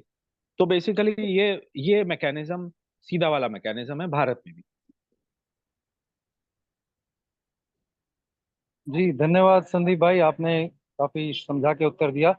अरुण जी ने अपने आप को अनम्यूट भी कर दिया है और वीडियो पे भी आ गए हैं, मुझे लग रहा है उनका जरूर कोई प्रश्न या इंटरवेंशन होगी। अरुण कुमार जी झारखंड से, प्लीज अपनी बात कहें।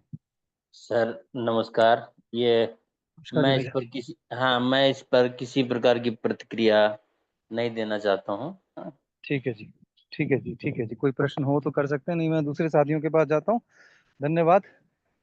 राजीव भारत जी कह चुके हैं, श्री भाई, प्रदीप जी, मैं लिस्ट देख रहा हूँ, अभिषेक जी, सत्य प्रकाश भारत जी, आज क्यों चुप्पी है? संदीप जी की बात पे निश्चय ही कमेंट करें, सत्य प्रकाश भारत जी। एक साथी हैं जेआईपी के नाम से, जेआईपी, मुझे पूरा फुल फॉर्म तो नहीं समझ पा रहा हूँ, कृपया अपनी बात कहें, अनम्यूट करें।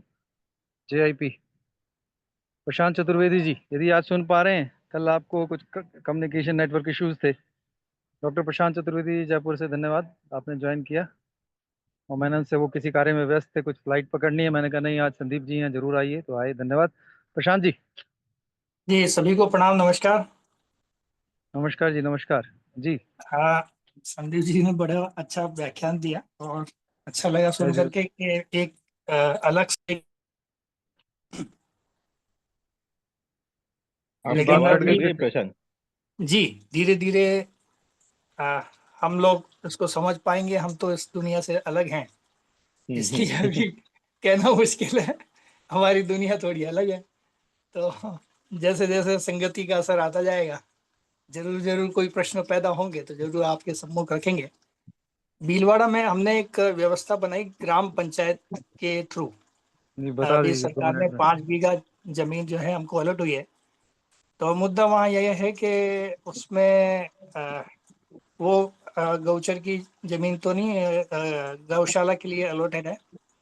उसके डेवलपमेंट के संदर्भ में कुछ अ, हम ग्राम पंचायत के स्तर पे क्या कर सकते हैं, इस विषय पे हम लोग समय अगले विषय में कभी हम रखें तो, क्योंकि जी जी अगले जी। 3 से 4 महीने में है ना सरपंच के चुनाव होने वाले हैं। तो सरपंच हमको सपोर्ट भी कर रहे हैं। हम सोच रहे हैं कि उनको क्या मुद्दे दें कि आप जनता के सम्मुख ये करो, और वो उसको कार्यान्वित हम लोग इन फ्यूचर में साथ में करें। जन विकास भी हो, जन भागीदारी हो, उसमें ग्राम स्वराज्य की स्थापना हो, ऐसी कोई व्यवस्था बने वहां पर। उस पर हम फिर जी जी। कभी समय हाँ लेकर नहीं, के आपका जो गौशाला का वहाँ प्रोजेक्ट है उस पर बात आपकी रखने के लिए आपको निमंत्रित करेंगे शीघ्र ही। राइट और राइट राइट। हो सके तो मीटिंग के बाद हम लोग आपस में बात कर लेते हैं। धन्यवाद, आपने हाँ अपने कमेंट्स कहे, और जी आप जी। कहीं जल्दी में थे, फिर आप भी मैं आए, उसके लिए मैं जी जी आज जी क्षमा क्षमा प्रार्थी हूँ, ज्यादा जी बात जी, नहीं नहीं कोई कर बात नहीं, पाऊंगा। नहीं कोई बात नहीं, आप अपना पैकिंग करते रहिए पर सुनते रहिए। राइट और राइट राइट धन्यवाद, thank you. Right. Okay ji, psychologist प्रणाम। राकेश कुमार पांडे जी शायद अभी स्थिर हो चुके होंगे ड्राइविंग के पश्चात, तो अपनी बात पूरी कर सकते हैं जो उन्होंने शुरू की थी। साइकोलॉजिस्ट राकेश पांडे जी। शांतनु जी, आप सुन पा रहे हैं? शांतनु शुक्ल जी, एडवोकेट शांतनु शुक्ल जी, अच्छा, साइकोलॉजिस्ट राकेश पांडे जी ने अनम्यूट कर लिया जी, अपनी बात कहें और प्रश्न पूछें। धन्यवाद अ, राकेश जी। जी मैं पुनः सबको प्रणाम करता हूँ। प्रणाम जी। आज सेशन जो है वो काफी बेहतरीन रहा और मैं कनेक्ट कर पा रहा था। जी सेम जैसा आप बता रहे थे कि 20 इयर्स बिफोर जब ये आए थे, तो एज एन एनआरआई स्टेटस छोड़कर जब ये वापस फील्ड में काम करने आए, तो अब इनकी एक नई पहचान बन गई है और वो पुरानी पहचान छूटते जा रही है। ऐसे ही हमारे जी यहाँ पे एक ओझा जी हैं जो साधु बन गए हैं और आश्रम चलाते हैं। उन्होंने भी मुझे कहा कि आपकी पुरानी पहचान अब धीरे धीरे धूमिल हो जाएगी और आपकी जी नई पहचान, जो आप प्राकृतिक कृषि और विश्व मुक्त कर रहे हैं, वो आपकी नई पहचान जुड़ जाएगी। जी तो ये चीज तो हम कनेक्ट कर पा रहे हैं। अब सर के पास में 20-21 सालों का एक्सपीरियंस है और हम अभी नए हैं। तो मेरा सवाल ये था कि सर जिस प्रोजेक्ट को आप बता रहे हैं उसको आपने छोटे मॉडल में तैयार भी किया है, हम इसको अपने यहाँ पे कैसे इम्प्लीमेंट कर सकते हैं? क्योंकि हमारे पास में कई ऐसी चीजें हैं जिसपे अभी मेरे पास आंसर नहीं है। जैसे हनी पे हम लोग काम कर रहे हैं, सहजन पे काम कर रहे हैं, और बेलोना घी पे हम लोग काम कर जी। रहे हैं। एक सवाल मेरे मन में है, और जबलपुर में ही एक कोनी करके एक जगह है जहाँ पे श्री दत्त जी महाराज जी है। वो करीब 300-400 गौवंश को संरक्षित करते हैं, और 7 पहाड़ियों के बीच में उनका आश्रम है। वहां पे जो बीड़ी के पत्ते बनते हैं, उस पे एक फल आता है, उसकी बहुत वैल्यू रहती तेंदूफल होता है ना, उसको अंग्रेजी में पार्सिमॉन भी बोलते है। जी जी जी। हैं। उन 7 पहाड़ियों पे वो बहुत ज्यादा है। तो मैंने उनसे हाँ चर्चा की थी, और वहां पे प्लास के पत्ते और फूल भी बहुत है। हाँ। उनके पास ये स्ट्रैटेजी नहीं है कि उसको कैसे कैश किया जाए। वो कैश पैसा बनाने के लिए नहीं, वो अपनी गौशाला को निरंतर सस्टेनेबल मॉडल रखे, ऐसा कुछ करना चाह रहे जी। तो देखिए हैं। तो तेंदूफल आपको अगर याद हो, आज से 40-50 साल पहले बहुत बहुत खाया जाता था। मतलब वो एक, जैसे आम ने जो आम की जगह थी, वैसे लगभग काफी गांव गांव तेंदूफल की जगह थी। तो मीठा भी होता है, उसका स्वाद थोड़ा सा बेल की तरह होता है, थोड़ा सा अलग तरह का मीठापन होता है उसमें। तो तेंदूफल से हम लोग मतलब अगर उनका शौक है तो तेंदू की जो पुरानी चीजें हैं, सारी पद्धतियां हैं, वो सारी चीजें वापस बन सकती हैं। यह है कि इतनी सारी मतलब, और तेंदू तो एक चीज है, उनको बहुत सारी और भी चीजें मिलेंगी वहां पे। लेकिन क्योंकि आप बोल रहे हो कि है ढेर सारा, तो इसके इसके इर्द गिर्द जितने जिस जिस तरह के उत्पाद हैं, कुछ मेरे काफी सारे परिचित भी हैं जो मार्गदर्शन भी दे देंगे कि क्या क्या बन सकता है। और उसको उससे तुरंत, मेरा मानना है कि इतने सारे लेने वाले हैं कि तुरंत वो गौशाला तो संभल जाएगी।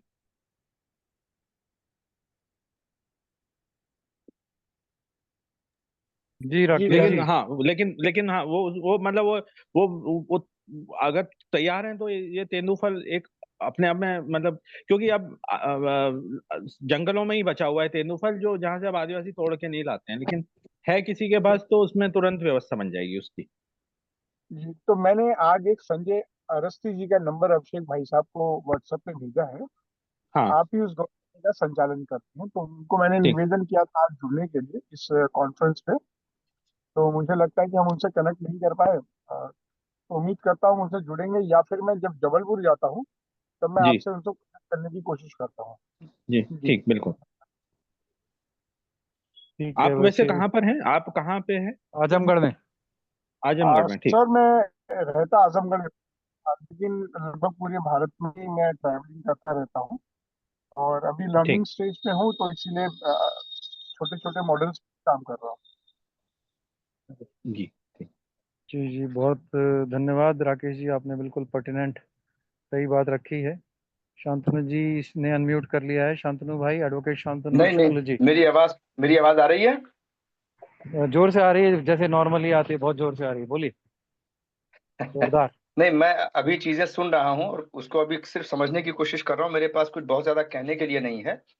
और पिछली बार जब बात हुई थी तो मैंने ये स्पष्ट कहा था कि मैं बहुत सारी बातें होते हुए सुन चुका हूँ। इम्पोर्टेंट अब ये है कि काम क्या करना है।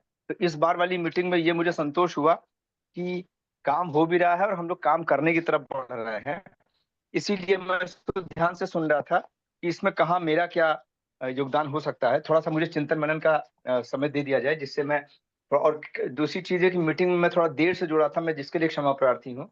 आज थोड़ा तबीयत खराब होने की वजह से और बाहर होने की वजह से मैं नहीं जुड़ पाया। लेकिन अभी क्या है कि आज जो मीटिंग में हुआ, मैं सिलसिलेवार प्रोफेसर संजय शर्मा साहब से एक बार मुझे बात करनी पड़ेगी कि जो लोग हैं वो कौन है, वो क्या किस प्रोफाइल में है, मेरा क्या प्रोफाइल वहां तक पहुंचा है, जिससे मेरा जहाँ जो योगदान हो वो बिल्कुल फलीभूत हो सके। क्योंकि जबलपुर मेरा जाना होता रहता है, और मैं वहां पर मेरा तो वही केवल एजुकेशन वर्ल्ड का काम है। मैं दुर्गम और दूरस्थ क्षेत्र के बच्चों को जाके एजुकेशन से रिलेटेड जो सेशंस होते हैं वो मैं लेता हूँ, स्पेशली करियर काउंसलिंग का। तो जबलपुर की तरफ मेरा जाना हुआ है, मध्य प्रदेश में काम करने की इच्छा थी, बहुत जरा सा काम कर पाया हूँ, तो इसलिए अभी थोड़ा सा मुझे और परिचय प्राप्त करना पड़ेगा लोगों का, जिससे सीधे सीधे यही कि काम क्या हो पाएगा। तो मेरा बस बहुत बहुत धन्यवाद है आपको। नहीं ठीक है, मैं शांतनु भाई, मैंने जबरदस्ती की प्रेम वाली और आप आ गए, इसके लिए आपका धन्यवाद, आपने इतनी इज्जत बख्शी। अरे आ जाया करो। अरे आजकल क्या हमारा बात है। ये आजकल एम्फेसिस चल रहा है कि जो काम कर रहे हैं फील्ड में, ऐसे साथियों को ही उदाहरण के स्वरूप में, हाँ हाँ कल हाँ परसों भी बहुत अच्छी बैठकें हुई हैं, आपने मिस किया, उनकी रिकॉर्डिंग उपलब्ध है। हाँ। आचार्य अनंत योगी जी उसको उपलब्ध अच्छा कराते हैं, अंतरंग जी, तो वो आप देख सकते हैं। बहुत महत्वपूर्ण मीटिंग हुई है, और कल भी एक राजीव पटवर्धन जी फील्ड के अनुभव के साथ करेंगे। Anyway, thank you for being here. और मैं थोड़ा सा करेक्शन कर रहा हूँ, जिसमें जैसे राकेश पांडे जी और हमारे शांतनु शुक्ल जी ने कहा है, इटारसी से 40 किलोमीटर दूर है, मतलब जबलपुर के रास्ते, यानी कि जबलपुर से तो खैर काफी दूर है। Nearest railway, biggest railway station is Itarsi, Itarsi के पास में है। हाँ, और आप, सोहागपुर। जी सुहागपुर, भोपाल और क्या नाम है, ये सुहागपुर 2 दिन रह लिए थे के बिना समय रहता 2 दिन। है संदीप जी का। और बहुत जो देश में ग्राउंड पे काम कर रहे हैं उनमें से एक साथी हमारे साथ जुड़े हैं, बहुत हमारा सौभाग्य है। आचार्य अंतरंग आनंद जी, आपका शुभ नाम मेरे जवान पे आया, क्यों ना आप अपनी बात करें। थोड़ा देर से जुड़ पाए कोई बात नहीं, पर जितना सुना है उसके आधार पे आपके बहुमूल्य कमेंट और कोई प्रश्न। धन्यवाद आचार्य अंतरंग आनंद जी। आशा करते हैं आपका नेटवर्क आज सही होगा। अंतरंग जी। आवाज आ रही है क्या? हाँ हाँ, कड़क बढ़िया, प्लीज। हेलो, हाँ जी हाँ जी, बहुत बढ़िया आवाज आ रही है सब। मेरी आवाज आ बोलिए। रही है? आ रही है, आ रही है, आ रही है, बोलिए बोलिए। हेलो, आ रही है भाई। अच्छा धन्यवाद। तो मैं एक्चुअली माफी चाहूंगा, हर दिन की तरह मेरा कोई क्लास बात नहीं, 8:30-9 बजे तक रहता है, अब तो आप इसीलिए एक साथ माफी मांग लीजिएगा, अपनी बात कह लीजिए। हाँ, तो मैं यही कह रहा हूँ कि यहाँ जो आज का जो वक्तव्य था, इसे तो मैं रिकॉर्डिंग करते डाउनलोड करते समय पूरा सुन लूंगा। तो सबसे एक ही चीज मैं कर सकता हूँ कि मैं अपना साधुवाद और मेरा सहयोग हमेशा संदीप भाई के साथ है, और ऐसे जितने भी साथी हैं सबके साथ है। सिर्फ चूंकि मैं क्रिप्टो वाला बात सुना था, तो उस पर मैं जो हम लोगों का जो काम है, इस काम के लिए मैं आज भगत सिंह की एक कविता दोहरा रहा था अपने योग क्लास में। तो मैं भारतीय अंग्रेज कहता हूँ अपने ऐसे लोगों को जो कि भारत के वेद को पहले पढ़ते नहीं, समझते नहीं, और फिर उसके बाद वो आईआईटी और आईआईएम से पढ़े हुए लोगों को वो बड़ा श्रेष्ठ मानते हैं, तो उनके रास्ते पर चलते हैं और वेस्टर्न साइंस को बढ़ावा देते हैं। तो अभी वेद में कहता है कि देवा भागम यथा पूर्वे संजना न उपासते, समानी वाकुति समाना हृदय निवा समाना मस्तु मनो यथा हुआ शुषा शति। तो ये जो वेद का जो ऋग्वेद का यह जो श्लोक है, संगच्छदम संगवदम के बाद ये स्टैंजा है कि हमारा जो अर्थव्यवस्था है, वो अर्थव्यवस्था पूरी तरह इस श्लोक के अनुसार डिसेंट्रलाइज इकोनॉमिक है। और डिसेंट्रलाइज इकोनॉमी की सेल्फ सस्टेनेबल इकोनॉमी जब हम क्रिएट करते हैं, तो वहाँ का जो आर्थिक प्रॉब्लम में जो बार्टर सिस्टम है, वहाँ हमें जो हमने बोला कि प्रोड्यूसर्स अगर कोऑपरेटिव सिस्टम से आएगा तो कंज्यूमर कोऑपरेटिव वहीं बन जाता है, एक दूसरे के हम पूरक बनते हैं।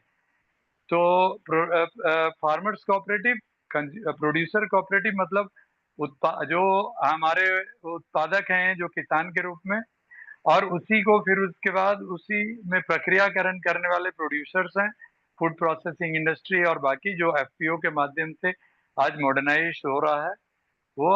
और उसके बाद जो कंज्यूमर्स हैं, वो कंज्यूमर्स हमारे वही हैं। तो control of the economy should be in the hands of the local people. There should not be intervention of जो बाहरी जो इंटरवेंशन हो रहा है, वह इंटरवेंशन नहीं होना चाहिए। इसीलिए इस तरह का अगर हम डिसेंट्रलाइज इकोनॉमिक एक्टिविटी के साथ कोई भी काम करेंगे तो हमें सफलता मिलेगी। यही हमारा आज कहना प्रस्तुति है। धन्यवाद। हाँ हाँ, धन्यवाद आचार्य जी। और बस मैं कहना चाहूंगा, चूंकि आप देरी से जुड़ पाए थे, आते ही संदीप भाई ने अपनी आईआईटी और एम डिग्रियों से को डिसऑन किया, कहा कि मैं अब इससे परीक्षा देना ही नहीं चाहता हूँ। तो हमने भी कहा कि हम नहीं कराएंगे परीक्षा। तो खैर, उनका एक विशेषता है अपनी उन्होंने गांव आधारित अपने कार्य पे बात कही है। महेश्वरी पांडे जी ने हाथ उठाया हुआ है। पांडे जी अपनी बात को कहें। महेश्वरी पांडे जी, आजमगढ़ बहुत जो बड़ा गढ़ बन गया है हमारे साथियों का, कहिए अपनी बात। महेश्वरी पांडे जी,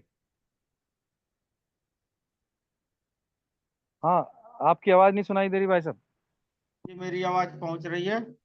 अब आइए, कहिए कहिए अपनी बात, कहिए, प्रश्न तो कीजिए। मैं संदीप भाई को बधाई देना चाहता हूं। और मैं बहुत कम पार्ट सुन पाया था टेक्निकल इशू की वजह से, लेकिन बहुत जोरदार सुन पाया था। और उसमें से जो संदीप भाई ने कहा, एक बड़ी ही रिमार्केबल बात कही, कि हमारे पास जो बचा हुआ है वो बस वो है ग्राम देवता। और वो ग्राम देवता जो हैं और गांव में जुट करके भारत की आत्मा को बचाने के लिए और उनको बचाते हुए पुनर्जीवित करने के लिए और अपने पुरानी कल्चर को, पुरानी इकोनॉमी को, पुराने सिस्टम को फिर से पुनर्जीवित करने के लिए ग्राम देवताओं के माध्यम से हम कौन सी रणनीति अपनाएं? संदीप भाई प्लीज। धन्यवाद। धीरे धीरे, हाँ, नहीं तो उसमें मैंने मतलब उसमें ये था कि ग्राम देवता तो मैं बता देता हूँ आपको, लेकिन उस वो बताने से पहले ऐसे बहुत सारी चीजें हैं। जैसे आप समझिए, परिवार का भाव बचा हुआ है, तो ये एक बहुत बड़ी चीज बची हुई है भारत में। मतलब वो शहरों में तो थोड़ा सा समझ से कम होता जा रहा है, लेकिन काफी बड़ी चीज बची हुई है। फिर अपना गाय, जैसे गाय के प्रति भाव बचा हुआ है, ये बड़ी चीज बची हुई है। गाय मतलब वो जो, तो इतने इतने सारे हमारे पास चीजें हैं जिसके माध्यम से भारत समझाया जा सकता है और ये कारण कि हमें क्यों बचाना है वो समझाया जा सकता है। तो अब आते हैं इस पे ग्राम देवता पे। अच्छा, ग्राम देवता में भी अलग अलग चीजें, जैसे आप जैसे महाराष्ट्र चले जाएं तो वहाँ देवराई बोलते हैं।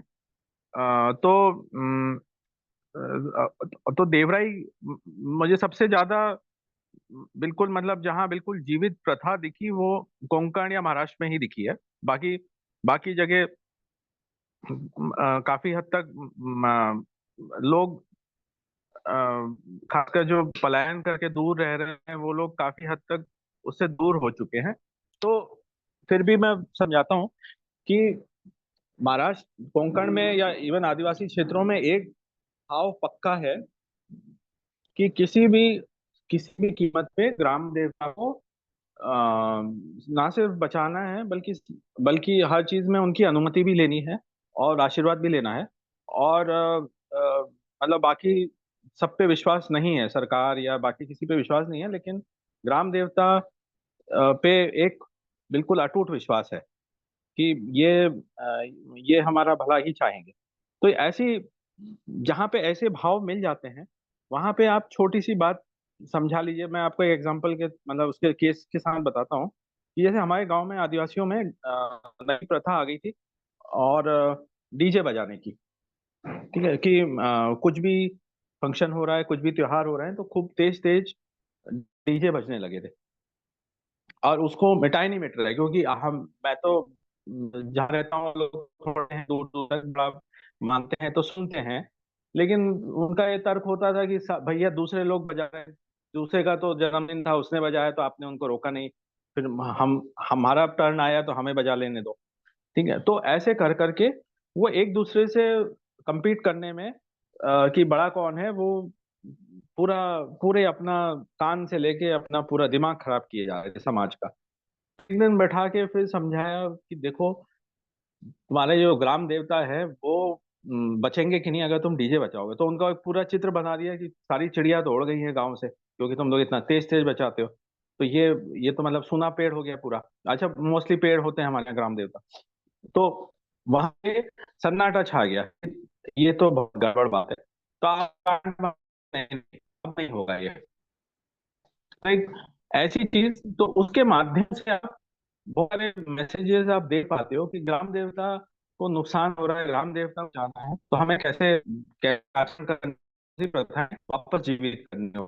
तो उसमें वो तुरंत आ जाते हैं। बाकी नहीं तो इतना मीडिया प्रचार है, इतनी सरकारी योजना बनी हुई है, तो उससे मतलब उससे आप कैसे लड़ोगे अगर ये सारी शक्तियां आपके पास नहीं होंगी जो एक सूत्र में सारे सारे समाज को समझा दे कि सही क्या है और गलत क्या है। बहुत जी बढ़िया आपने एक्सप्लेन किया। ये हमारे लिए बहुत ही कारगर हो सकता है। और भारत गांव का देश है, गांव में भारत की आत्मा बसती है। और गांव मोस्टली ग्राम देवता को, डी बाबा को कढ़ाई चढ़ाई जाती है, काली बाई की पूजा होती है, समय माई है, शीतला माई है, हर गांव गांव में है, अगुआ आंटी है। और ये गांव में बहुत अच्छा कार्य इस तरह से हो सकता है। बहुत बहुत धन्यवाद संदीप भाई। इसमें नहीं एक नहीं चीज मैं जोड़ना चाहूंगा, एक चीज जरूरी है तो मैं जोड़ देता हूँ, मुझे लगा ये चीज यहाँ जोड़नी चाहिए। तो अभी दिल्ली में करीब 40 युवाओं की मेरा एक बैठक हुआ था, और वो बैठक में ये चीज आई कि भाई हमारे यहाँ कौन सी शक्ति बची हुई है कि यहाँ तो ग्राम देवता या गाय का कोई उससे नहीं समझा सकते आप। तो वो मैंने हम लोग ने कहा परिवार से तो समझा सकते हैं। तो वो सन्नाटा छा गया, मतलब उसमें महिलाएं भी थीं। तो उनसे जब ये इतना बोला कि भाई आपके परिवार नहीं बचेंगे, बच्चे तो अंग्रेजी मीडियम में जा रहे हैं, कहीं बाहर जाएंगे, आज से 10 साल बाद क्या आप मुझे आश्वासन दे सकते हो कि ये परिवार आपका रहेगा, और क्या आपके बच्चे खुश होंगे और अपने आप को चला पाएंगे, रिश्ते भी पाल पाएंगे? तो एक तक जवाब था कि नहीं। तो मैंने कहा अब बदलना है भारत, अब व्यवस्था भारत की बदलनी पड़ेगी। तो कई बार मतलब हर जगह बहुत सारे भाव बचे हुए हैं जिससे हम वैसे मानने को तैयार नहीं। वैसे इतना पैसे का जोर है, अंधी दौड़ है, मतलब दिल्ली जैसी जगह में, और इतना उग्र है दिमाग, लेकिन जैसे ही बताया कि परिवार नहीं बच रहा है आपका, आप करके देख लो। आप वैसे ही वो आ गए कि नहीं अब हम साथ हैं। बात समझ में आ रही है, बाकी मतलब पूरी जटिलता नहीं समझ आ रही कि ऐसा क्यों हो रहा है, लेकिन लेकिन ये बदलना है, ये बिल्कुल समझ आ गया।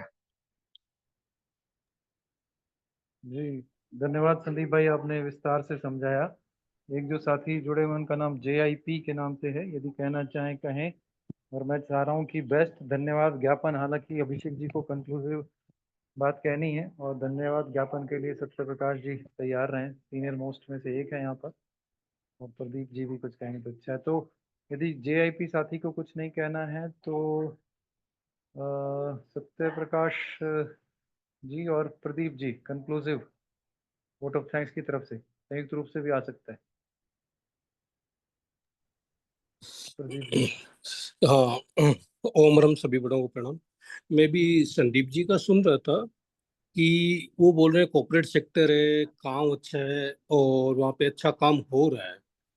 तो इसी तरह का जो और जो क्षेत्र हैं और जहाँ पे उनको जो ओबियसली जो युवा वर्ग का जो जैसे अभी संजीव भाई साहब ने कहा था कि 40 युवा वर्ग का दिल्ली में मीटिंग हुआ था, तो उसी तरह का बेरोजगार डेफिनेटली गाँव में मिलेंगे और मिलेंगे, हर जगह मिलेंगे। तो उनके आपके साथ में जुड़ा के जो आपका स्वावलंबन है युवा वर्ग का, उसको अच्छे रूप में कि उसको राइट वे में मिल जाए और उसको सही एंगल से सही बात के रूप में मिल जाए। और उसको जैसे आप बोले थे मगरमच्छ है और है, वो ठीक है, वो अपनी जगह है, परंतु तो उनका जो कड़िया आपके साथ जुड़े, वो क्या पॉसिबिलिटीज बन सकती है, ये बोल रहा था। ओम राम।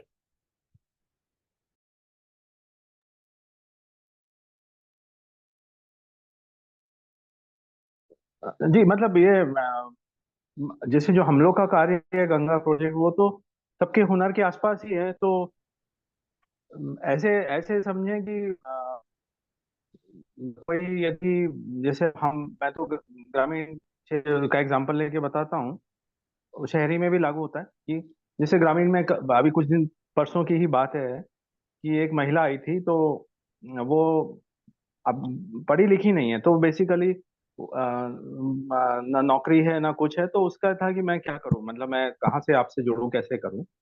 तो बात होते होते समझ आया कि तुम क्या जानते हो, मतलब अब क्या ऐसी जीवनचर्या क्या चलती रहती है।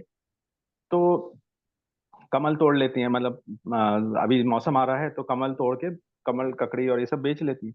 तो छोटी सी बात की, मैंने कहा तोड़ती क्यों हो, उगाती मतलब बढ़ाती क्यों नहीं हो तो घर में। तो उसने कहा लेगा कौन। मैंने कहा क्या कर सकती हो पहले तो ये बताओ। तो उसने कहा भैया ये तो हम लोग जानते हैं कि हम तो तुरंत बीज ले आएंगे घरों में, मटकों में या छोटे छोटे उथले बर्तनों में, जितने आप चाहोगे उतने हम दे देंगे। सो मैंने कहा अगर ये कर सकते हो तो ये ऐसा हुनर है जो वैसे लैब्स में नहीं सिखाया जाता, कहीं नहीं सिखाया जाता, बस लेकिन ये बहुत कीमती हुनर है। और ये तुम्हें आ रहा है, नैसर्गिक रूप से आ रहा है, तुम्हारी संपदा है ये, मतलब ये जो तुम्हारा क्षेत्र है वो कमल का क्षेत्र है। तो ये कर लो, और उसके आगे उसका वो जो हुनर था, जो उससे उत्पाद बनते थे, जो उससे औषधियां बनती थी, वो अगर जानते ऑलरेडी तो उसको छोड़ो नहीं। अब वो अब उसका प्रसार वो कैसे जिसको जरूरत है वहां तक जाएगा, वो काम हम लोगों का है। मतलब वहां पे बीच में बहुत ज्यादा माया जाल आ गया। तो ऐसे मैं बोल रहा हूँ कि स्वावलंबन की संभावना तो हर व्यक्ति के पास जो उसका नैसर्गिक हुनर है उसमें आती ही आती है। बस उसको चुन लेना, और वो भटक कहीं और रहा होता है। जो उसको नहीं आता वो उसको सीखने में पैसा लगा रहा होता है, वहां कुछ दे रहा होता है, और जो जो उसको प्रकृति से लेके खुद से मिला हुआ होता है वो उसके बिल्कुल बगल में होता है। तो ऐसे सारे युवा जो हमारा मार्ग तो यही होता है कि हम उनके पास जो बिल्कुल उनको वैसे ही आता है उसको पकड़ लें, उसी से उसका बिल्कुल उत्तम चीज, सबसे उत्कृष्ट चीज बनाने तक उसको ले जाएं, और फिर उसको बोलेंगे अब हम लोग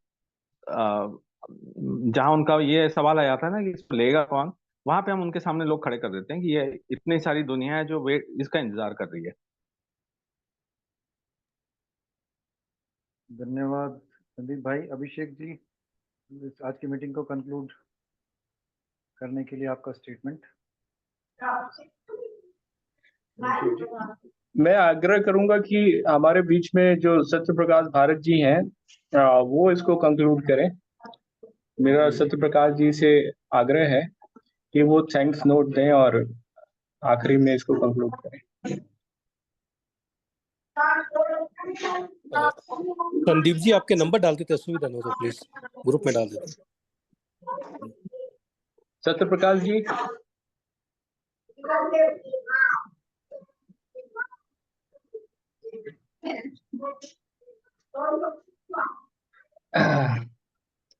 सत्य प्रकाश जी सुन नहीं पा रहे। श्री जी, श्री जी, श्री जी, श्री भाई आप ही धन्यवाद ज्ञापन करें, being the senior most here. Yes Shri भाई। श्री जी। Thanks everybody. संदीप भाई बहुत ही वैल्यूएबल और लर्निंग अपॉर्चुनिटी हम लोगों के लिए दिया। बहुत सारी जगह पे जहाँ हम लोग, मैं खास करके ब्लॉक हो रहा था, अब यहाँ से क्या किया जा सकता है, तो आपने एक रास्ता खोला है, और शायद हम में से बहुत सारे लोग इस चीज को महसूस कर रहे होंगे। तो अपने अपने काम को देखते हुए संदीप जी से जुड़ के एक नया चैप्टर खोलने का मौका मिल गया है। तो I am grateful to Sandeep ji, organisers, Sharma ji, that you have given a golden opportunity. Let's see our collaboration, active collaboration, bring some new color to the country. Thank you. Thank you, Sandeep ji. Thank you Shri ji. मैं संदीप जी से बस एक बात बोलना चाहता हूँ कि एक हम लोगों ने एक ट्रेनर्स का ग्रुप बनाया हुआ है, एडवाइस ट्रेनर का। तो उसमें जो अलग अलग क्षेत्रों के विशेषज्ञ हैं उनको जोड़ा जाता है, और उनके माध्यम से ट्रेनिंग जो लोग अपने क्षेत्रों में कुछ अच्छा करने का प्रयास कर रहे हैं, कुछ बेहतर कर रहे हैं, तो उन लोगों को एक मदद पहुंचाने का प्रयास है, सहयोग देने का प्रयास है। तो उसमें हम आपको जोड़ेंगे, और ये जो अभियान का कार्यक्रम जो काम कर रहा है उसके बारे में एक नोट इस चैट में दिया गया है। आप नंबर जो है वो नंबर भी उपलब्ध कराएं तो उसे भेजा जाएगा। नंबर तो मैं उपलब्ध करा वो दूंगा। सारी चीजें और प्रक्रिया से आपको अवगत कराया जाएगा। धन्यवाद जी। संजय जी, नहीं, आप आखिरी में कुछ शब्द बोल। जी जी जी जी जी नंबर मैं उपलब्ध करा दूंगा। संदीप जी लिख पाए तो अच्छा है, नहीं तो मैं उपलब्ध करा ही दूंगा। दूसरे श्री भाई ने बीइंग वेरी सीनियर पर्सन है और उनका व्यापक अनुभव है, एक बहुत बड़े जगह में, ग्रामीण क्षेत्र में, पुणे से 40 किलोमीटर दूर बड़ा आश्रम और शिक्षण केंद्र चला रहे हैं।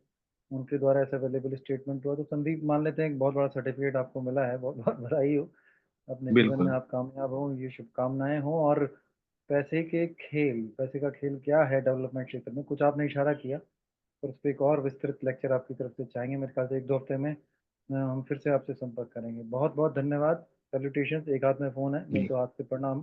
Thank you. Take care, best Chintan wishes यार। To everyone. जी जी जी, फिर जल्दी मिलते हैं साथियों। कल एक अन्य विषय पर ठीक 8:15 8:10 पे गेट्स खुल जाते हैं। आपका स्वागत रहेगा कल ठीक 8:15 बजे। Thank you very much for joining this series daily. See you at 8:15। नमस्कार, good night, take care, best wishes, धन्यवाद।